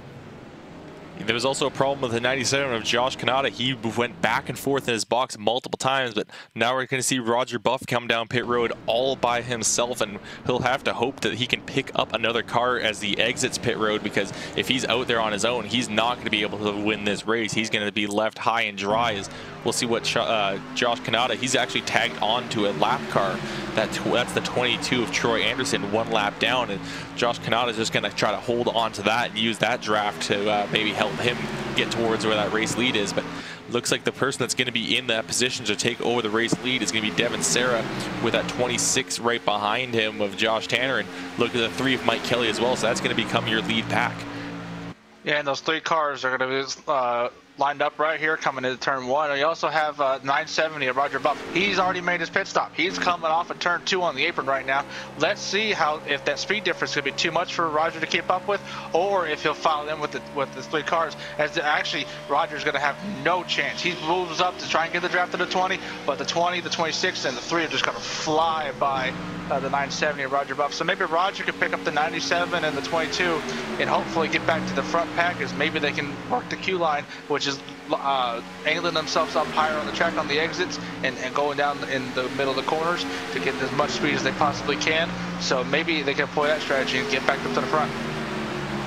But that goes to show you the one lap of a difference, but how important working with the field is. And that was almost a bad incident there as they caught up to some lap traffic. Like it was the 77 Mike Go Lightly was low and went high, which is what you would expect the lap car to do, but he made the move high just as Devin Serra was going to go to the top to get around him, so a close call there. But Serra 1, Tanner 2, Kelly 3, and then that big break for Roger Boff. And with everybody pitting, you have to question what the 970 was thinking about. I thought maybe with everything that went wrong on that pit stop with a group of 5, he might have been able to do something. He will probably end up getting picked up by the 97 Kanata, who, as you mentioned, is working with lap car in the number 22 machine of Troy Anderson, but that's going to be over 3 seconds off for the race lead. So I think we now have a 3-car race for the win from Daytona. Serra, Tanner, Kelly, good to go on fuel to the end of this race. 25 laps to go next time by. But as we mentioned, now the gloves come off. Everyone's going to be trying to make the moves that they can make, and it's a sprint now to the finish, as we're going to be coming down to 25 to go, as you mentioned. So it is, I'd say the chances for a caution to come out have just gone up exponentially after that last pit stop. But look at the 26. He's laying back just a little bit, trying to see if he can get that draft from the 3. He's going to get a bit of a run, but I think maybe it's just a bit of an experiment at the moment, trying to figure out what he can do to try to get around that 20 car. And I think that's maybe just seeing what the options he may have available to him. And I was expecting him to make a slingshot on that 20, and if he did, he may have had that run to get around him, depending on where that 3 went. And the one thing I want to mention is we had no idea what the 20 and 26 were going to do, but it looks as though, as they come to the last pit stop, but it looks as though they were the ones who actually came out the best. All the pairs that we thought were going to come down pit road together, work off pit road as well, they all had issues. Mike Kelly is just barely hanging on to these top 2, but I would not be one bit surprised if Josh Tanner decides to push Devin Serra and maybe get away from Mike Kelly and make it a 2-car battle, make it a little bit easier on Josh. But yeah, one else that came down with him, we were talking about Roger Buff. He pitted a lap later, now he's stuck back there with Joshua Kanata. It's still the same pair, but different strategies, and have got them to where they are now. And then I also look back to Chuck Chambliss, who's actually fallen all the way back, coming off turn 4 right out to the 6th spot, and as though he's 16 seconds behind the lead pack. So it shows you how just important that pit stop was. And actually he got overtaken by Vic Greenwood, who's actually just right in front of him right now. Majority of those 16 seconds were lost just trying to get that car into the box. It is, I think, Josh Tanner right now, he's in a great position to try to, as you mentioned, push Devin Serra and lose Mike Kelly. That's very doable. We talked about it being the final car in the pack is difficult. If there's only 3 of them, if that 26 and the 20 get hooked up and go, they can leave Kelly. If you're Tanner, though, do you want to be just you and Devin Serra, or would you like a 3rd car to be there to maybe work with you in the latter stages of this race? We're going to take this opportunity to step aside one final time, and we will keep it LSRTV non-stop as you watch the top 3. Next time around, 22 laps to go from Daytona. Devin Serra, Josh Tanner, and Mike Kelly in a position to fight for the win in the Daytona 500. You're watching LSRTV's continuing coverage of the Major Series on your home for sim racing at iRacing Live. When we come back, we'll be inside of 20 laps to go from Daytona International Speedway.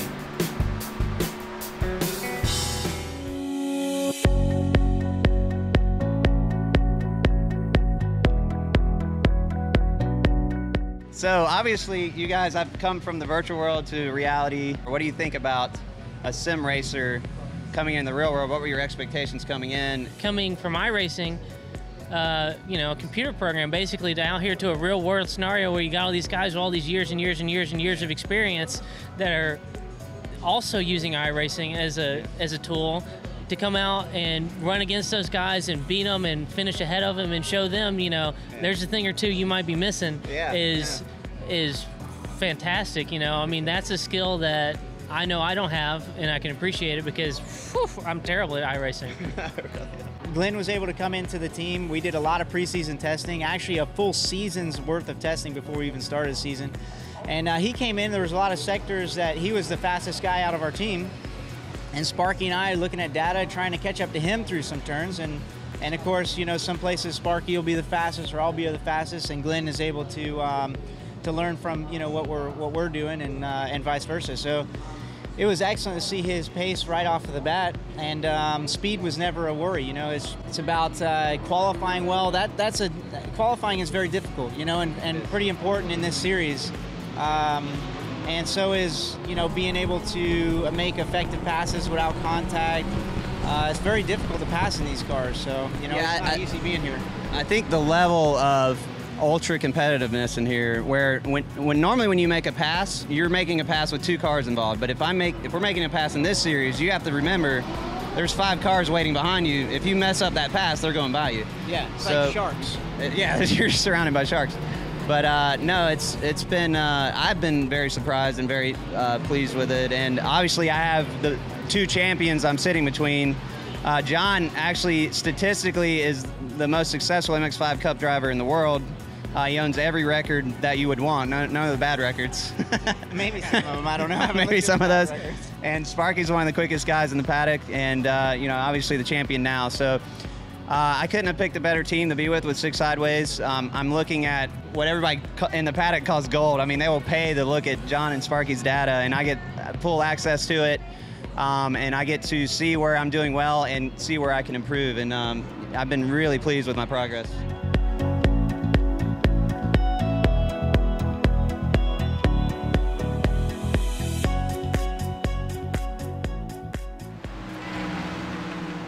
And welcome back to the Daytona International Speedway as we are close to the end of tonight's Major Series Daytona 500. Working lap number 182 of 200, Devin Serra is your race leader. Has had a very different charge at the front of this field than his counterparts up here. Serra started 3rd and has been in this thing for the better part, leading now just 10 laps, but has been in and around the conversation. A completely different story for the likes of Josh Tanner and Mike Kelly, who end up 2nd and 3rd. Tanner started this one at the very back of the pack in 30th position. Laps led tonight, 0. He's right there in the number 2 position. And Mike Kelly, who started this race in 13th, had to make a little bit of a charge to get up here early on, has only led 1 lap. So amongst the top 3, they've only led 11 laps in this race. You compare that to Joshua Kanata, who's 7 seconds back and forth, who's led 33. Roger Buff is 5th. He's led 67. Chuck Chambliss is led 46 laps in P6. So out of the group of cars that was out there, probably not the set of 3 that I would have expected we would have rounded out with. But it is Serra, Tanner, and Kelly, 1, 2, and 3 on the racetrack right now. And there is some separation between them that's not good for the 3 car, who needs to really hang on. Oh, and caution. It's the 30 car who just had an incident coming through the tri-oval. He got loose and had nearly spun it, and then he was just trying to go along the apron throughout the to the inside of turns 1 and 2. Looks like he just got that onto the racetrack and lost control of the car. Yeah, and it started going through the tri-oval, actually, just in front of leaders. He came through the tri-oval, as we pull up the replay right here. He clipped the apron. I don't know how he got on the apron, but he clipped it. He actually did a really good job saving it. He locked up the tires, but it looks like he got on the apron to get out of the way.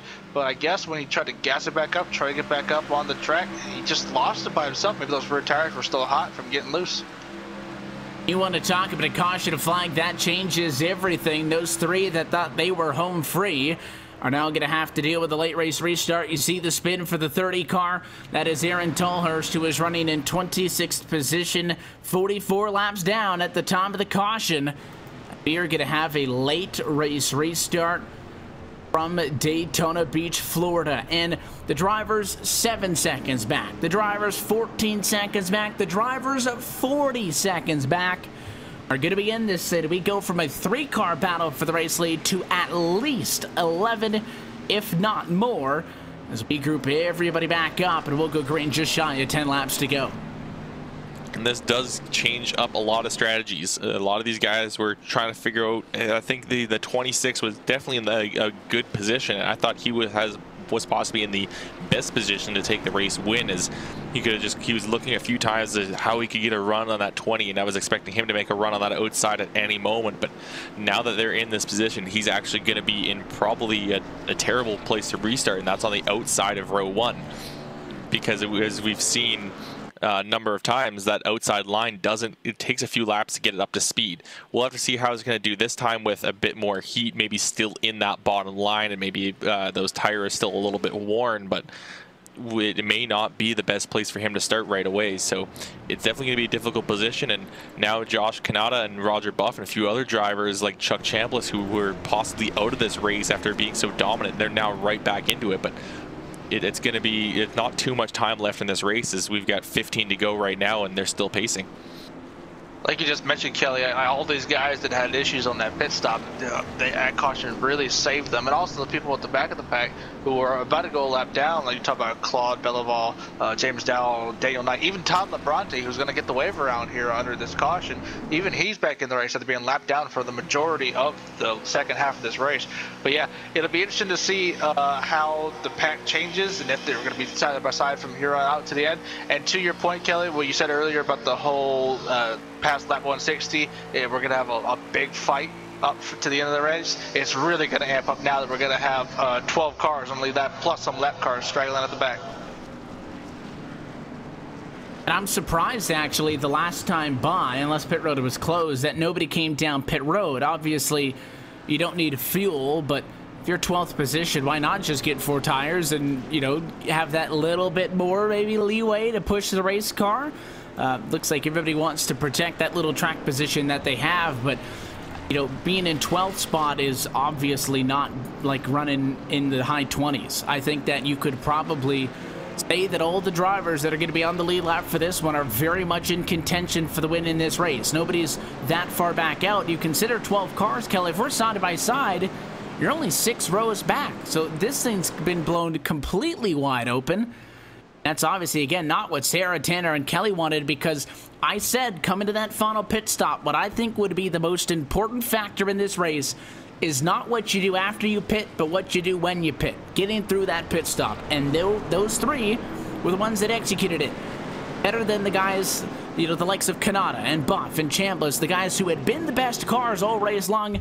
They bested them on pit road. They worked and earned themselves to get in that position. That a driver some 40 laps down now takes it away from them, I would not be very happy. Yeah, those guys up front, those top 3, they were perfect and flawless on their pit stop. They had no issues whatsoever. But like you said, Kanata, Buff, and Chambliss, they had been the guys that were the strong drivers, but they all made some sort of mistake on pit road, which is what cost them all that track position. And as I mentioned earlier, that one little mistake or one little second you save by taking less fuel on pit road ends up being a huge amount of track position, and they were miles away from Kanata and Buff when the caution came out. But it was just a matter of time before a caution did come out, because someone was going to make a mistake or try to just push out for one extra position as the race ticked down. And I'm sure we're going to see maybe at least one more caution before this race is over, because now that everyone's grouped back up, it's much more likely to see a caution as someone tries to push Elat for that extra position. Yeah, and as you were touching on, Evan, I would not be one bit surprised if the top 3, Devin Sarah, Joshua Tan, and Mike Kelly, if they get a little bit more aggressive, considering they had the strategy planned out, ready to go, and then a random caution comes out and everyone's stacked up behind them as we're doubling up for the restart right here as the pace lights go off the top of the pace car.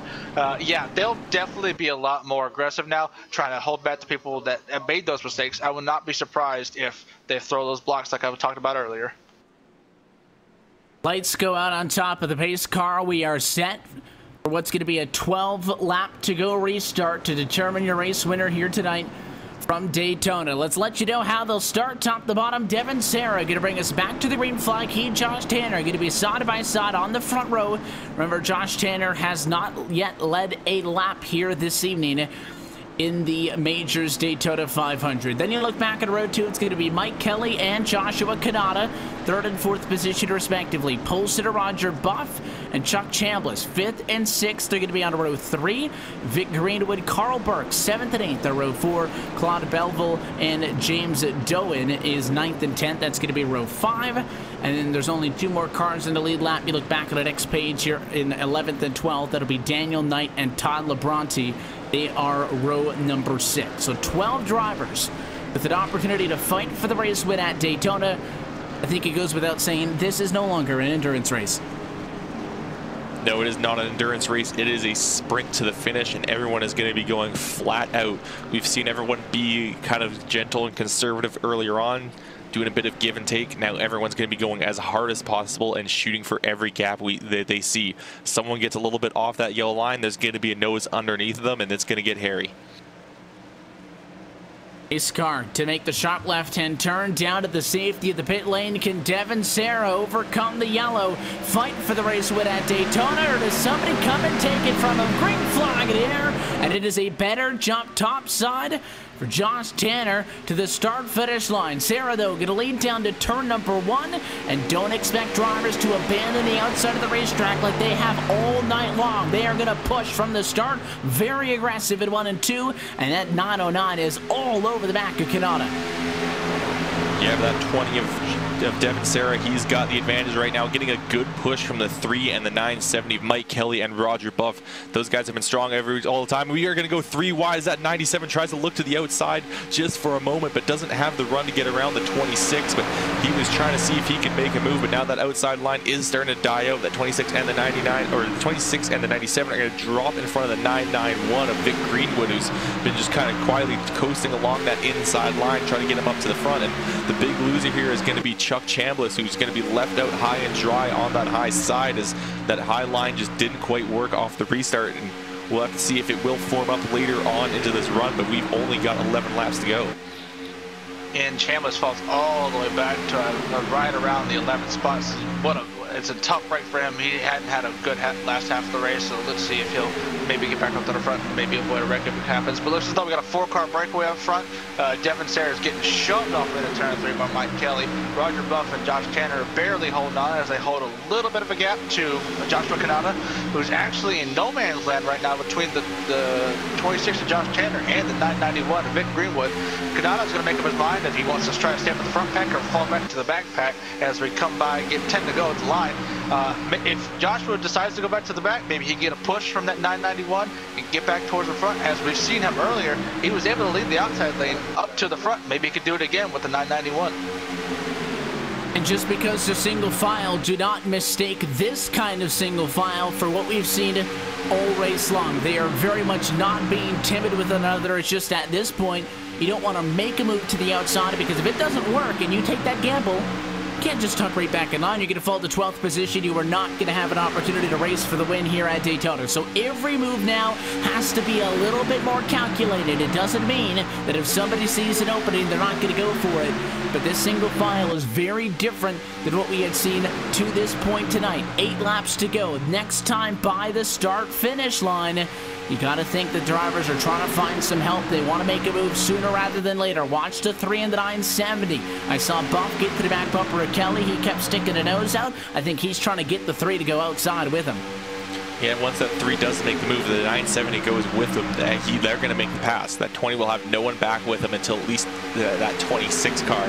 So Devin Serra is hoping that 3 stays in line, but watch that layoff in the corner. He's going to try to get a run off of the corner. He's trying to see if he can get that 20 to lose, just not quite have as much speed coming off. But they weren't quite able to get it really formed up that time by, as that 26 was just giving him a bit of a shove to the corner. But we'll have to see if off the turn 2, that would probably be the best position for that 3 to try to make a move, as we're now starting to see that outside start to form at that 97. He's starting to come into frame. Josh Kanata, he's been the maestro of that outside line, been orchestrating all of the runs that have happened throughout the race, and he's made some of the biggest runs on that outside line. We'll see if he can have the biggest run on the outside line to try to take the win at the Daytona 500. Yeah, and Kanata did not go up there by his own device. He actually was on the outside peeking for air, looking for someone to go with him, and he got hung out by Vic Greenwood, the 991, so he just got hung out to dry. Oh, problems for the 56. He just spun off of that backpack and slammed into the inside wall. He will stay off of the racing surface, though, so we will stay green, but that 56 car is junked. Yeah, he pushed high coming off of the corner, and we saw a similar thing to happen to Michael earlier in this race with the car in turn 2. It was a huge hit for Claude Belleville, who's now out of this race. It does not affect the race leader. Still green down the back. Yeah, they were able to keep it green, as you said. Claude kept it off the speedway, as iRacing only manages cautions that are on the track. That he was just off where the caution surface is. So yeah, all stays calm up front, as that was just a minor issue. We're all still single filed out. As we look back all the way back to Joshua Canada, he's getting that onto the lane formed up with Chuck Chambliss. Chambliss got shuffled out earlier, as well as the 97. So it's as though they're trying to come back up to the front. As you see the 26 of Tanner peek out, and he's actually going to make a move on the outside of the 970 of Richard Buff, even get up alongside Mike Kelly in the 3 maybe, and he'll have the 97 of Kanata come up to his rear bumper and see if they can get a run. There's now 2 cars up on the outside of the racetrack. That 26 machine leads the way. Now 4 cars total as the 97 of Kanata, the 909 of Chambliss, and it looks like the 295 a night as well up top, and they do not want to work with the 26 machine. You can see the 26 at Tanner's like, come on, get behind me. And a 97 of Kanata went around him. So the 26 tucks back in line. Oh, there's going to be contact. The 991 of Vic Greenwood pushes his way through. That does not work, and somehow they didn't just wreck the field. That was extremely close. I thought there was going to be another massive wreck there, and we're getting to the point where a wreck could end the race as we're getting close to that final moments here, as we do not have any sort of overtime in the sim. So that was basically what killed that outside line. There's no momentum there now, and we'll have to see if these guys up front, that 26 is still wanting to go, but no one will go with him, and maybe that 991 will follow him, but he's now going to be completely stuck out there because that 911 has gone underneath him, and Vic Greenwood is going to keep that 26 pinned to the outside, and there's problems with Josh Tanner. He's got no one helping him. He's up high and dry. There's a few other drivers starting to peek up back in that pack, though, trying to see if they can try to make a run. 970 lays off. Roger Buff has got something in mind. He may be trying to orchestrate a bit of a run of his own. Look at the huge running outside, the 295 of Daniel Knight and the 97 of Joshua Kanata got up to the rear bumper of Tanner, and they get a little loose going to the one. Oh, he's getting turned. 295 got turned by the 27 of Kanata. Caution flag is out, and that'll do it. Daniel Knight involved in the accident. It happened in turn number 2. He hooked over the nose of the number 97 car, and that'll be all she wrote. As we just mentioned, inside of 4 laps to go, a yellow flag would end this race. As we take a second look at this one on the LSRTV replay, watch the 295, second car in line on the outside of the racetrack, is going to move high in the corner right there, a reactionary move, but comes back down over the 97, and at that point, you're not going to see Joshua Kanata lift. Earlier in this race, if a car comes up and then comes back down on you, sure, but not at 4 laps to go. You can't expect somebody to get on the brakes for you, and that contact hooks him around. Big accident at a turn number 2 as about 4 to 5 cars get collected, and Devin Serra, if he's going to be able to successfully pace to the end of this thing, will not allow that late race yellow to take it away from him, and he will head to a major series Daytona 500 win pending anything crazy here in the closing laps. Yeah, that was just a flinch from Daniel Knight. It looked like the guy on the inside, I can't see what number it was. I think it was the 42, just kind of went up a little bit high on the entry, and that caused him to flinch, thinking that car was going to be trying to move into the outside line.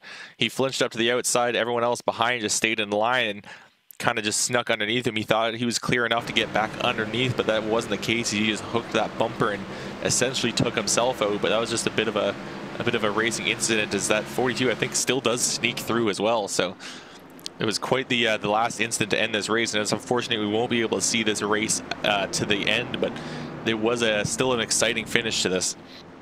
Yeah, we were calling it after that restart with about 10 to go. We knew this was going to happen. We knew it was to be a byproduct of getting this field re-racked and restacked after that caution. But it took a lot of cars up at the front, but not much shuffling actually happened within the top 10. Because most of the people up in the top 6 or so kept their spots. That back half of the top 10 is where it's changed. And looking at the top 10, Todd Labronte was the main beneficiary of this. Last caution that came out, he took the wave around. If he didn't get that wave around, he's still sitting back in 12th. But because of that wave around, he's going to gain a few spots and end up finishing the top 10.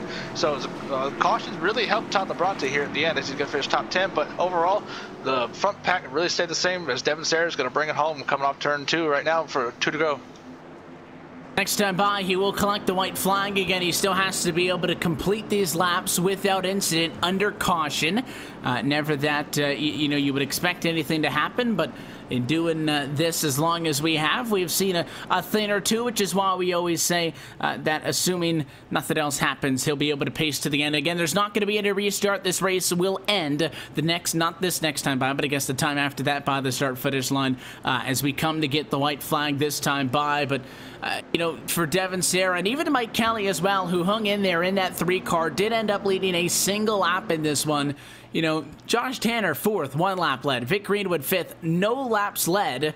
Quite the sharp contrast to the likes of Roger Buff, who will come home 3rd in this one, leading a race high of 67. All of that goes to show you that it doesn't matter how you get there. It's what you do at the very end that is by far the most important. And this time by 1 lap to go from Daytona for Devin Serra to pace it home at 80 miles an hour. And I think the biggest person that shows that it doesn't matter what happens during the race, what happens after, is Josh Tanner. That dude started all the way at the back. He was the last driver on the field. And then with a few great runs, he was able to bring himself up into that lead pack, was able to run to that lead pack, and now is going to finish 4th to be our biggest mover of the night with 26 positions gained. And that is just some fantastic driving from that 26 car. Yeah, and Tanner was able to make a lot of moves during the race. After starting in the back, like you said, he was able to keep up front, stay up front. He, like you said earlier, he was able to move with the 97 on that outside lane, get all these runs going, and be able to maintain his position. And it really paid off for him, just getting position in his car where he needed to be, and he's going to come home in 4th place. I also want to point out another driver that we haven't really talked about much is going to get a good finish is Carl Burke. He finished in 8th place in number 53 machine. We haven't talked about him maybe like once or twice today, and as he was in the second pack as the second half of the race unfolded. He's going to come away with the 7th place finish as a good, 8th place finish as a good result for him. Kelly, Buff, Tanner, Greenwood run in line single file. This race will end with 12 drivers scored on the lead lap, but I think about 22 drivers, 23 actively still out on the racetrack, which is an impressive number when you talk about a field size of 30 cars over 200 laps. At the Daytona International Speedway, again, full-length race, 500 miles, is not an easy thing to do. The drivers of this major series, though, will have many more races of this length, many more races much longer than this one over the course of this 2018 season. But we finally open up the oval side of the calendar, and it is going to be Devin Serra coming across to the start-finish line to take the checkered flag and the Atlantic Division win in the Major Series Daytona 500 for 2018. Yeah, it was a great win for him. Just some fantastic driving. He was just, for most of the race, he was just quietly up there. He wasn't the guy leading. He hadn't led a lap until we were getting close to the end of this race. He was just always had himself up in that lead group, always just had himself in the picture, just waiting for his moment. And then it was that last pit stop that really gave him that moment to get into the lead. And once he was there, he just stayed in position, held a nice, even, strong line, and just fought off any challenges that he may have had. And really is a good win for him. It is unfortunate we finished under caution, but I think even if we didn't, it was still, he may have still had a good chance for the win, and maybe Mike Kelly would have tried to make a run on that outside, but it was really down to Devin Serra and Mike Kelly up at the front.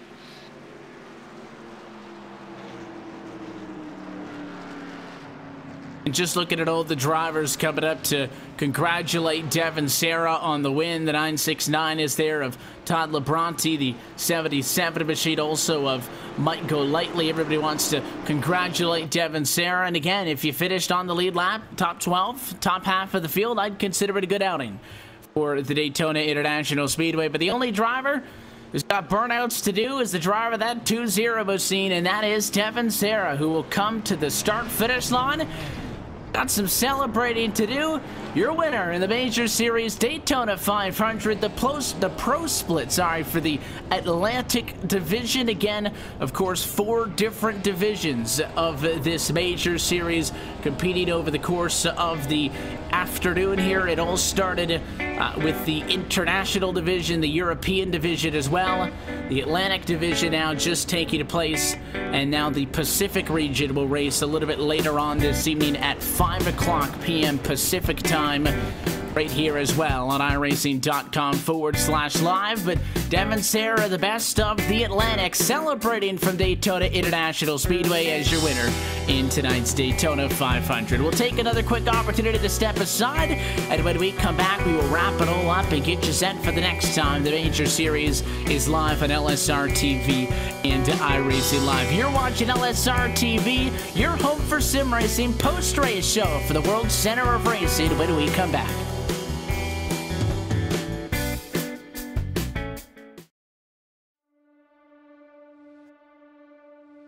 When I was 16 years old, I was working in a Goodyear tire store, and my boss actually built an old dirt car, street stock Monte Carlo. Went with him one night, fell in love with it. It was a hell of a race, hell of a party, and a big fight afterwards. I was like, this is it. This is it for me. It wasn't long after that, I was driving an old 78 Camaro out of the weeds at that guy's farm. We pulled that thing out and made a race car out of it, and away we went.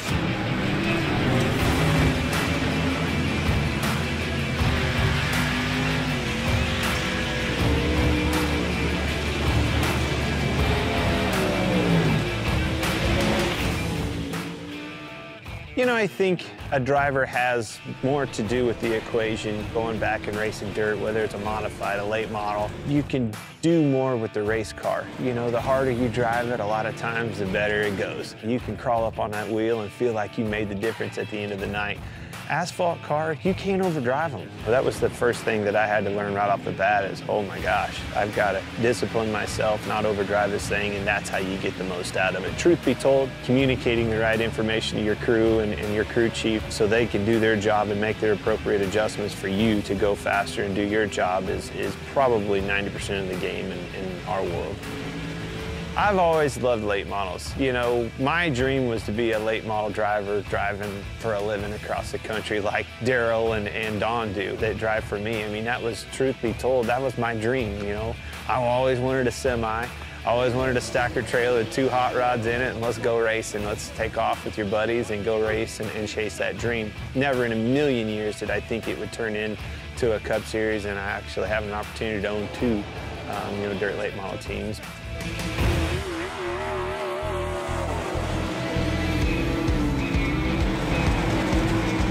When you think of iRacing, you don't think of a video game. It's not. It's way above and beyond any of that. You know, dirt racing changes so much. The track changes so much. Being able to capture that, to, you know, experience all those details that surround dirt racing and make dirt racing what it is what makes iRacing so cool, because they did nail all of that. I knew when they came to our shop and scanned cars and went to the detail of getting that car right, I knew that it was going to be over the top, because it blew my mind just the work that went into making sure the car itself was legit. This sport has been around a long time. The competition can't be replaced, and that's what brings people back to the racetrack week in and week out.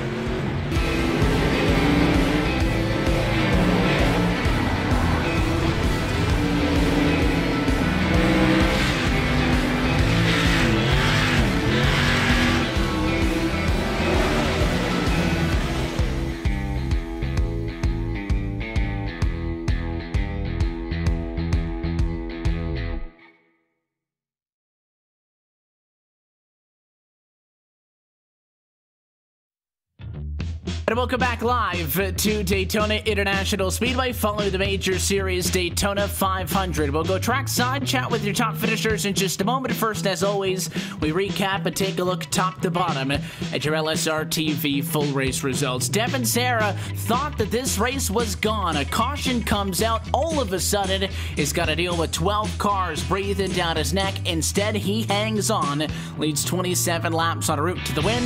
We'll be trackside with him in victory lane in a moment. Mike Kelly, great result tonight to come home in the number 2 position on only 1 lap led. Roger Buff led the most at 67 total. Your pole sitter finishes 3rd tonight. They will also be trackside with us in just a moment. Continuing on through the 2-6, Josh Hanner comes home in 4th position. The biggest mover ends up at plus 26 spots on the evening. Behind him, Vic Greenwood is 5th spot tonight. Joshua Kadana is 6th position. James Doan ends up in 7th spot. Carl Burke falls to 8th with Chuck Chambliss at 9th. and Todd Labronte rounds out your top 10. Daniel Knight comes home in 11th. 12th, our last car on the lead lap was the 22 of Troy Anderson. Rory Collins comes home 13th. 14th goes to that 77 Mike Golightly. Brandon Whitworth in 15th. Lonnie Fitch in 16th. 17th goes to Terry Wellman. Andy Banfield comes home 18th. Eric Klein will finish 19th. And Claude Belval will finish in 20th. Getting into the cars that had a lot more incidents that were able to run the last few laps. Randy Ludwig, 21st. Rick Scott, 22nd. Terry Holland, 23rd. Adam Pachapanti, 24th. Donovan Johns, 25th. Aaron Tolhurst, 26th. Richard Reagan Jr., 27th. He was up front most of the race and had a late race caution. Zach Hudson, 28th. Alan Alphonse in 29th. And Eric Keplinger in 30th. That's a look top to bottom at your LSRTV full race results. We go down at trackside. Devin Serra is your race winner tonight from the Daytona International Speedway. We're trackside with the driver of the number 20 machine. Devin, congratulations on the win. You guys were up and in the mix all night long, but unlike the likes of Buff and Kanata and Chambliss, who led a lot of laps and seemed to always be at the lead pack, you guys just kind of did what you needed to do. You didn't make it flashy, you didn't put a target on your back, and when it mattered the most at the end specifically, you guys execute on that final pit stop and looked like you were in the home clear. Just tell us about that late yellow and, of course, trying to fight for the win there at the end. Well, we had that 3-car pack going with the 3 and the 26, and we really thought that would be the one that would go green because the whole field was spread out. And my teammates were telling me that most of the field was spread out, and so we just tried to run that out and hope that a caution wouldn't come out. But when it did come out, it just seemed like at the end that once I got ahead of those guys, it seemed like everyone was trying to be kind of safe and just run that inside groove, and ended up the caution come out. Got us the win, but I really thought the 3 was going to make a move because he looked like he was going to just before that yellow came out, but then he slid back in line, so very fortunate to win. This is surreal right now. Obviously, Daytona's a racetrack that is often regarded for its exciting pack racing and the side-by-side. And we didn't see a ton of that tonight, but we didn't expect to be seeing that because it's a 500-mile race. It's very much an endurance race, like a lot of these major series races are. Just tell us about the mindset and the strategy at the start of the night. You guys qualify third, you're up front, but very well aware of the fact that, well, you probably could race for the race lead and make it exciting and wreck race cars. This racetrack lends itself to that very easily, instead taking the route of conserving the equipment and being there at the end to be able to get yourself this win.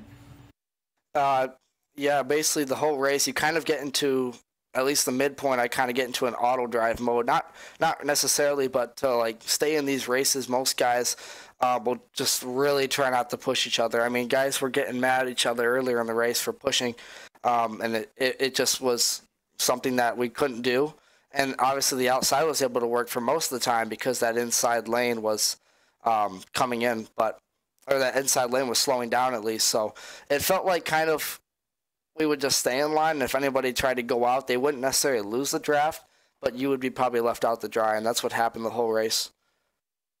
Obviously, it's always fun to get a win in this major series, regardless of, what split it's in, what division it's in, but to win the top one for the Atlantics, and the fact that it's the first of, our 4 biggest races of the year, per se, with our crown jewel races, with Indy, the Japanese Grand Prix, and Bathurst coming up. To win a crown jewel race, I know has to feel pretty good as well.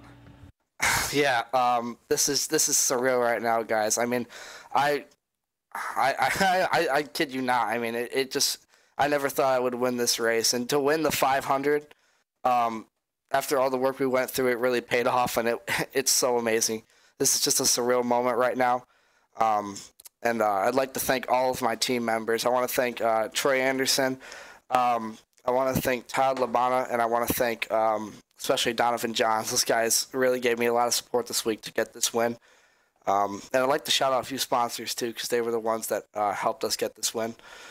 I would like to thank Super Sled Online, Speedco, Lion Tamer Beard Care, Charmaine's Lip Balm, Sticker Shack, and Ram Designs for these beautiful paint schemes they had.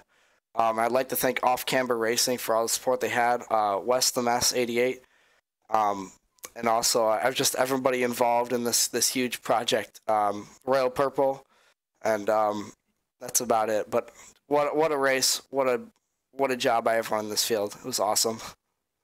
We're getting a good look at that number 20 Chevy coming across the line as well. I know you had some fun burning it down there. Those sponsors, they got plenty of TV time at the end of this one, Devin. Congratulations on winning the Daytona 500. Best of luck to you and the team, though, going forward. I know we've got plenty of major series racing coming up in 2018, so best of luck going forward, and hopefully we'll have another opportunity to talk down the line.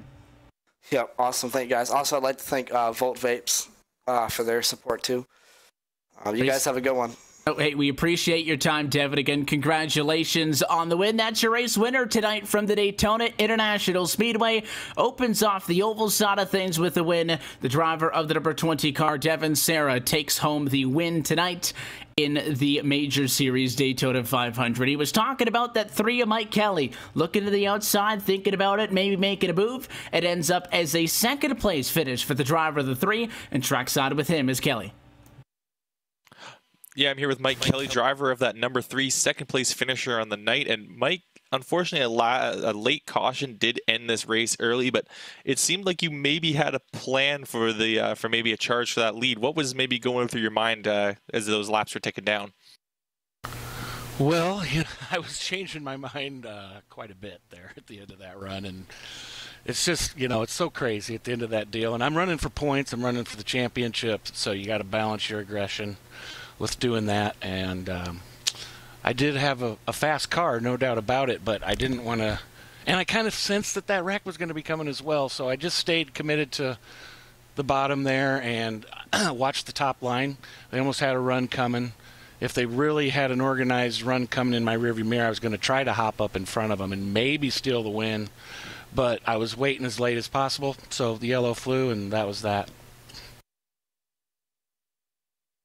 Yeah, well, it was unfortunate you couldn't make that happen, but there was also another point earlier on where it was down to just a 3-man pack after a run of green flag pit stops, and then that caution came out. Did you maybe have a plan then for that three-car pack, and what was going through your mind also when that caution did come out to really group everyone back together?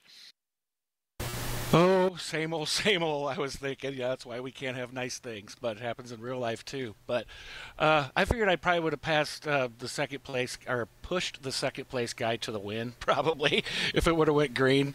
I told him when we were running, let's just stay together and go down to the last few laps, so we didn't, that way no one would be able to catch us from behind if we got stupid early. So I was in a pretty good position. I had a fast car. Who knows? I could have won it. I mean, I was not happy when it came out, I'll tell you that.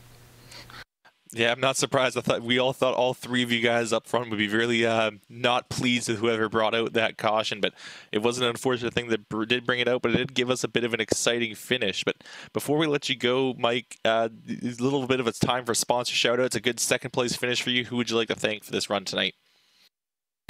Well, just thank my drafty teammates, Lonnie and Terry at J&S. We both just signed up for the team deal and got drafted into J&S Motorsports, and we've had 2 pretty good races now, so gelling pretty good. We all worked together well preparing for this race, and thanks to Mike and the whole crew, obviously, at the Major Pacific Series. Just an incredible thing they're putting on here, and to watch these races go off all day in this race week. It's a lot of fun to participate in, and thanks to you guys for broadcasting these top splits. Always really enjoy watching the replays, and that's it. Thanks a lot. Appreciate it. All right, well, thank you for stopping by and take the time to talk to us, Mike. Hopefully we'll see you again up here another time. Hopefully. Have a good one. All right, that was Mike Kelly, driver of the number 3 second-place finisher tonight. But now we're going to send it back down, and we'll go talk to the third-place finisher, Roger Buff, who was sitting up front for most of the race. Yeah, and I have caught up with Roger Buff, your third-place finisher tonight in the Majors 500. Roger, talk about how your race went. We saw you leading the first half of the race. You led 67 laps there at the front end of the race. Talk about how hard it was to keep that front spot once the second lane started forming up, and how hard it was to block those lines. Well, it got pretty difficult, you know. I mean, first and foremost, you know, that daggone, you know, it takes a lot of patience. You don't want to just like rush everything, but first and foremost, I got to thank the good Lord above, man, because it was a good race, and I got to thank my teammates in Discord. I just want to put that first and foremost. But as far as the race goes, it you know, holding that bottom was pretty dang easy. You know, whenever you got somebody that's going to work with you.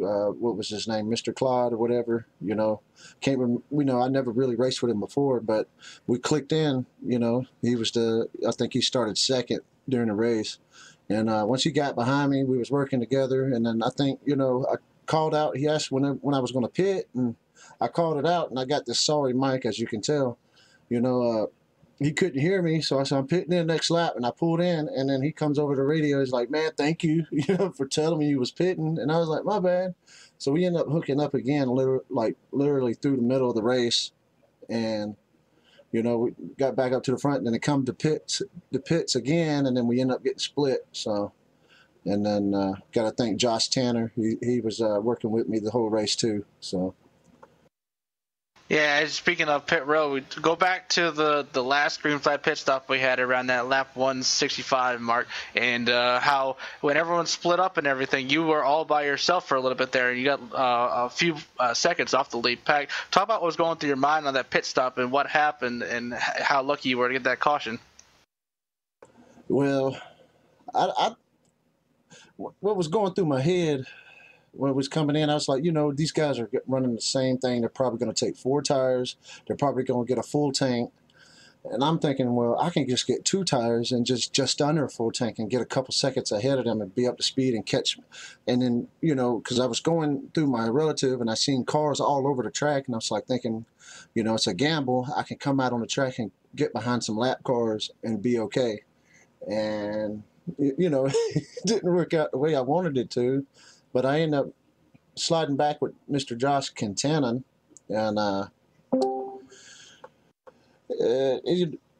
with the 2-car thing wasn't working, and by the time it's like, okay, we got one of these lap cars behind us, and so I pulled up high, and I told the lap car to go underneath me, and I started pushing the lap car, and that's when we started making time on the front pack, and at that point, the caution had came out.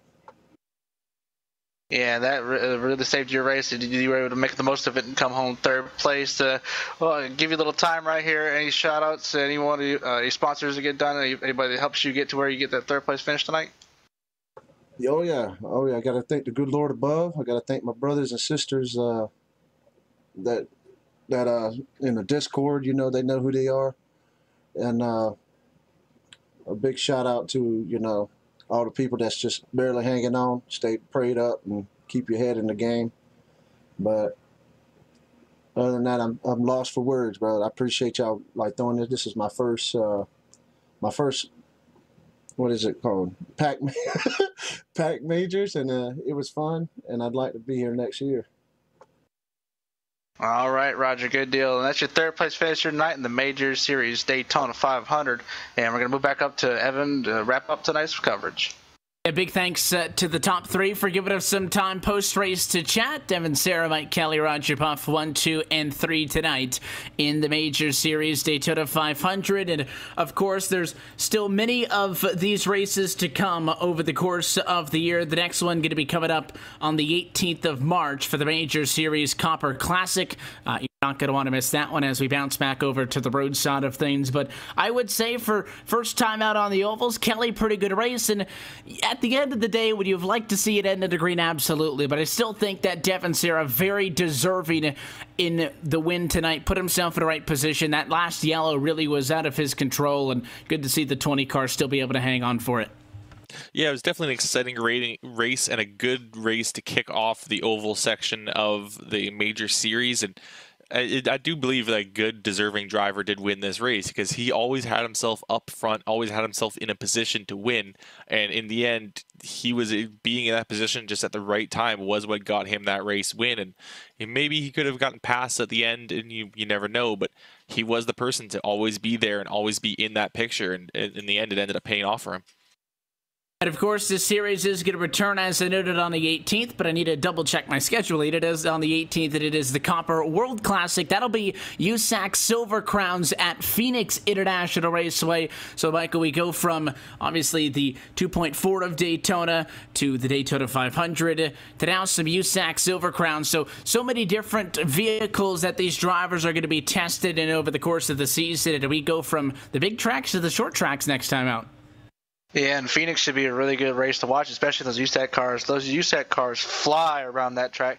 It's a little short, should be under 23-second lap time or so. So they'll be flying side by side. Probably have a little fenders broken here and there as they're going to bounce off each other. But that should be a fun race, especially it'll be a big change of pace. As the last 2 weeks they've gone to Daytona, everyone's worn out of Daytona, but now we're going to Phoenix, a really, really racer's track.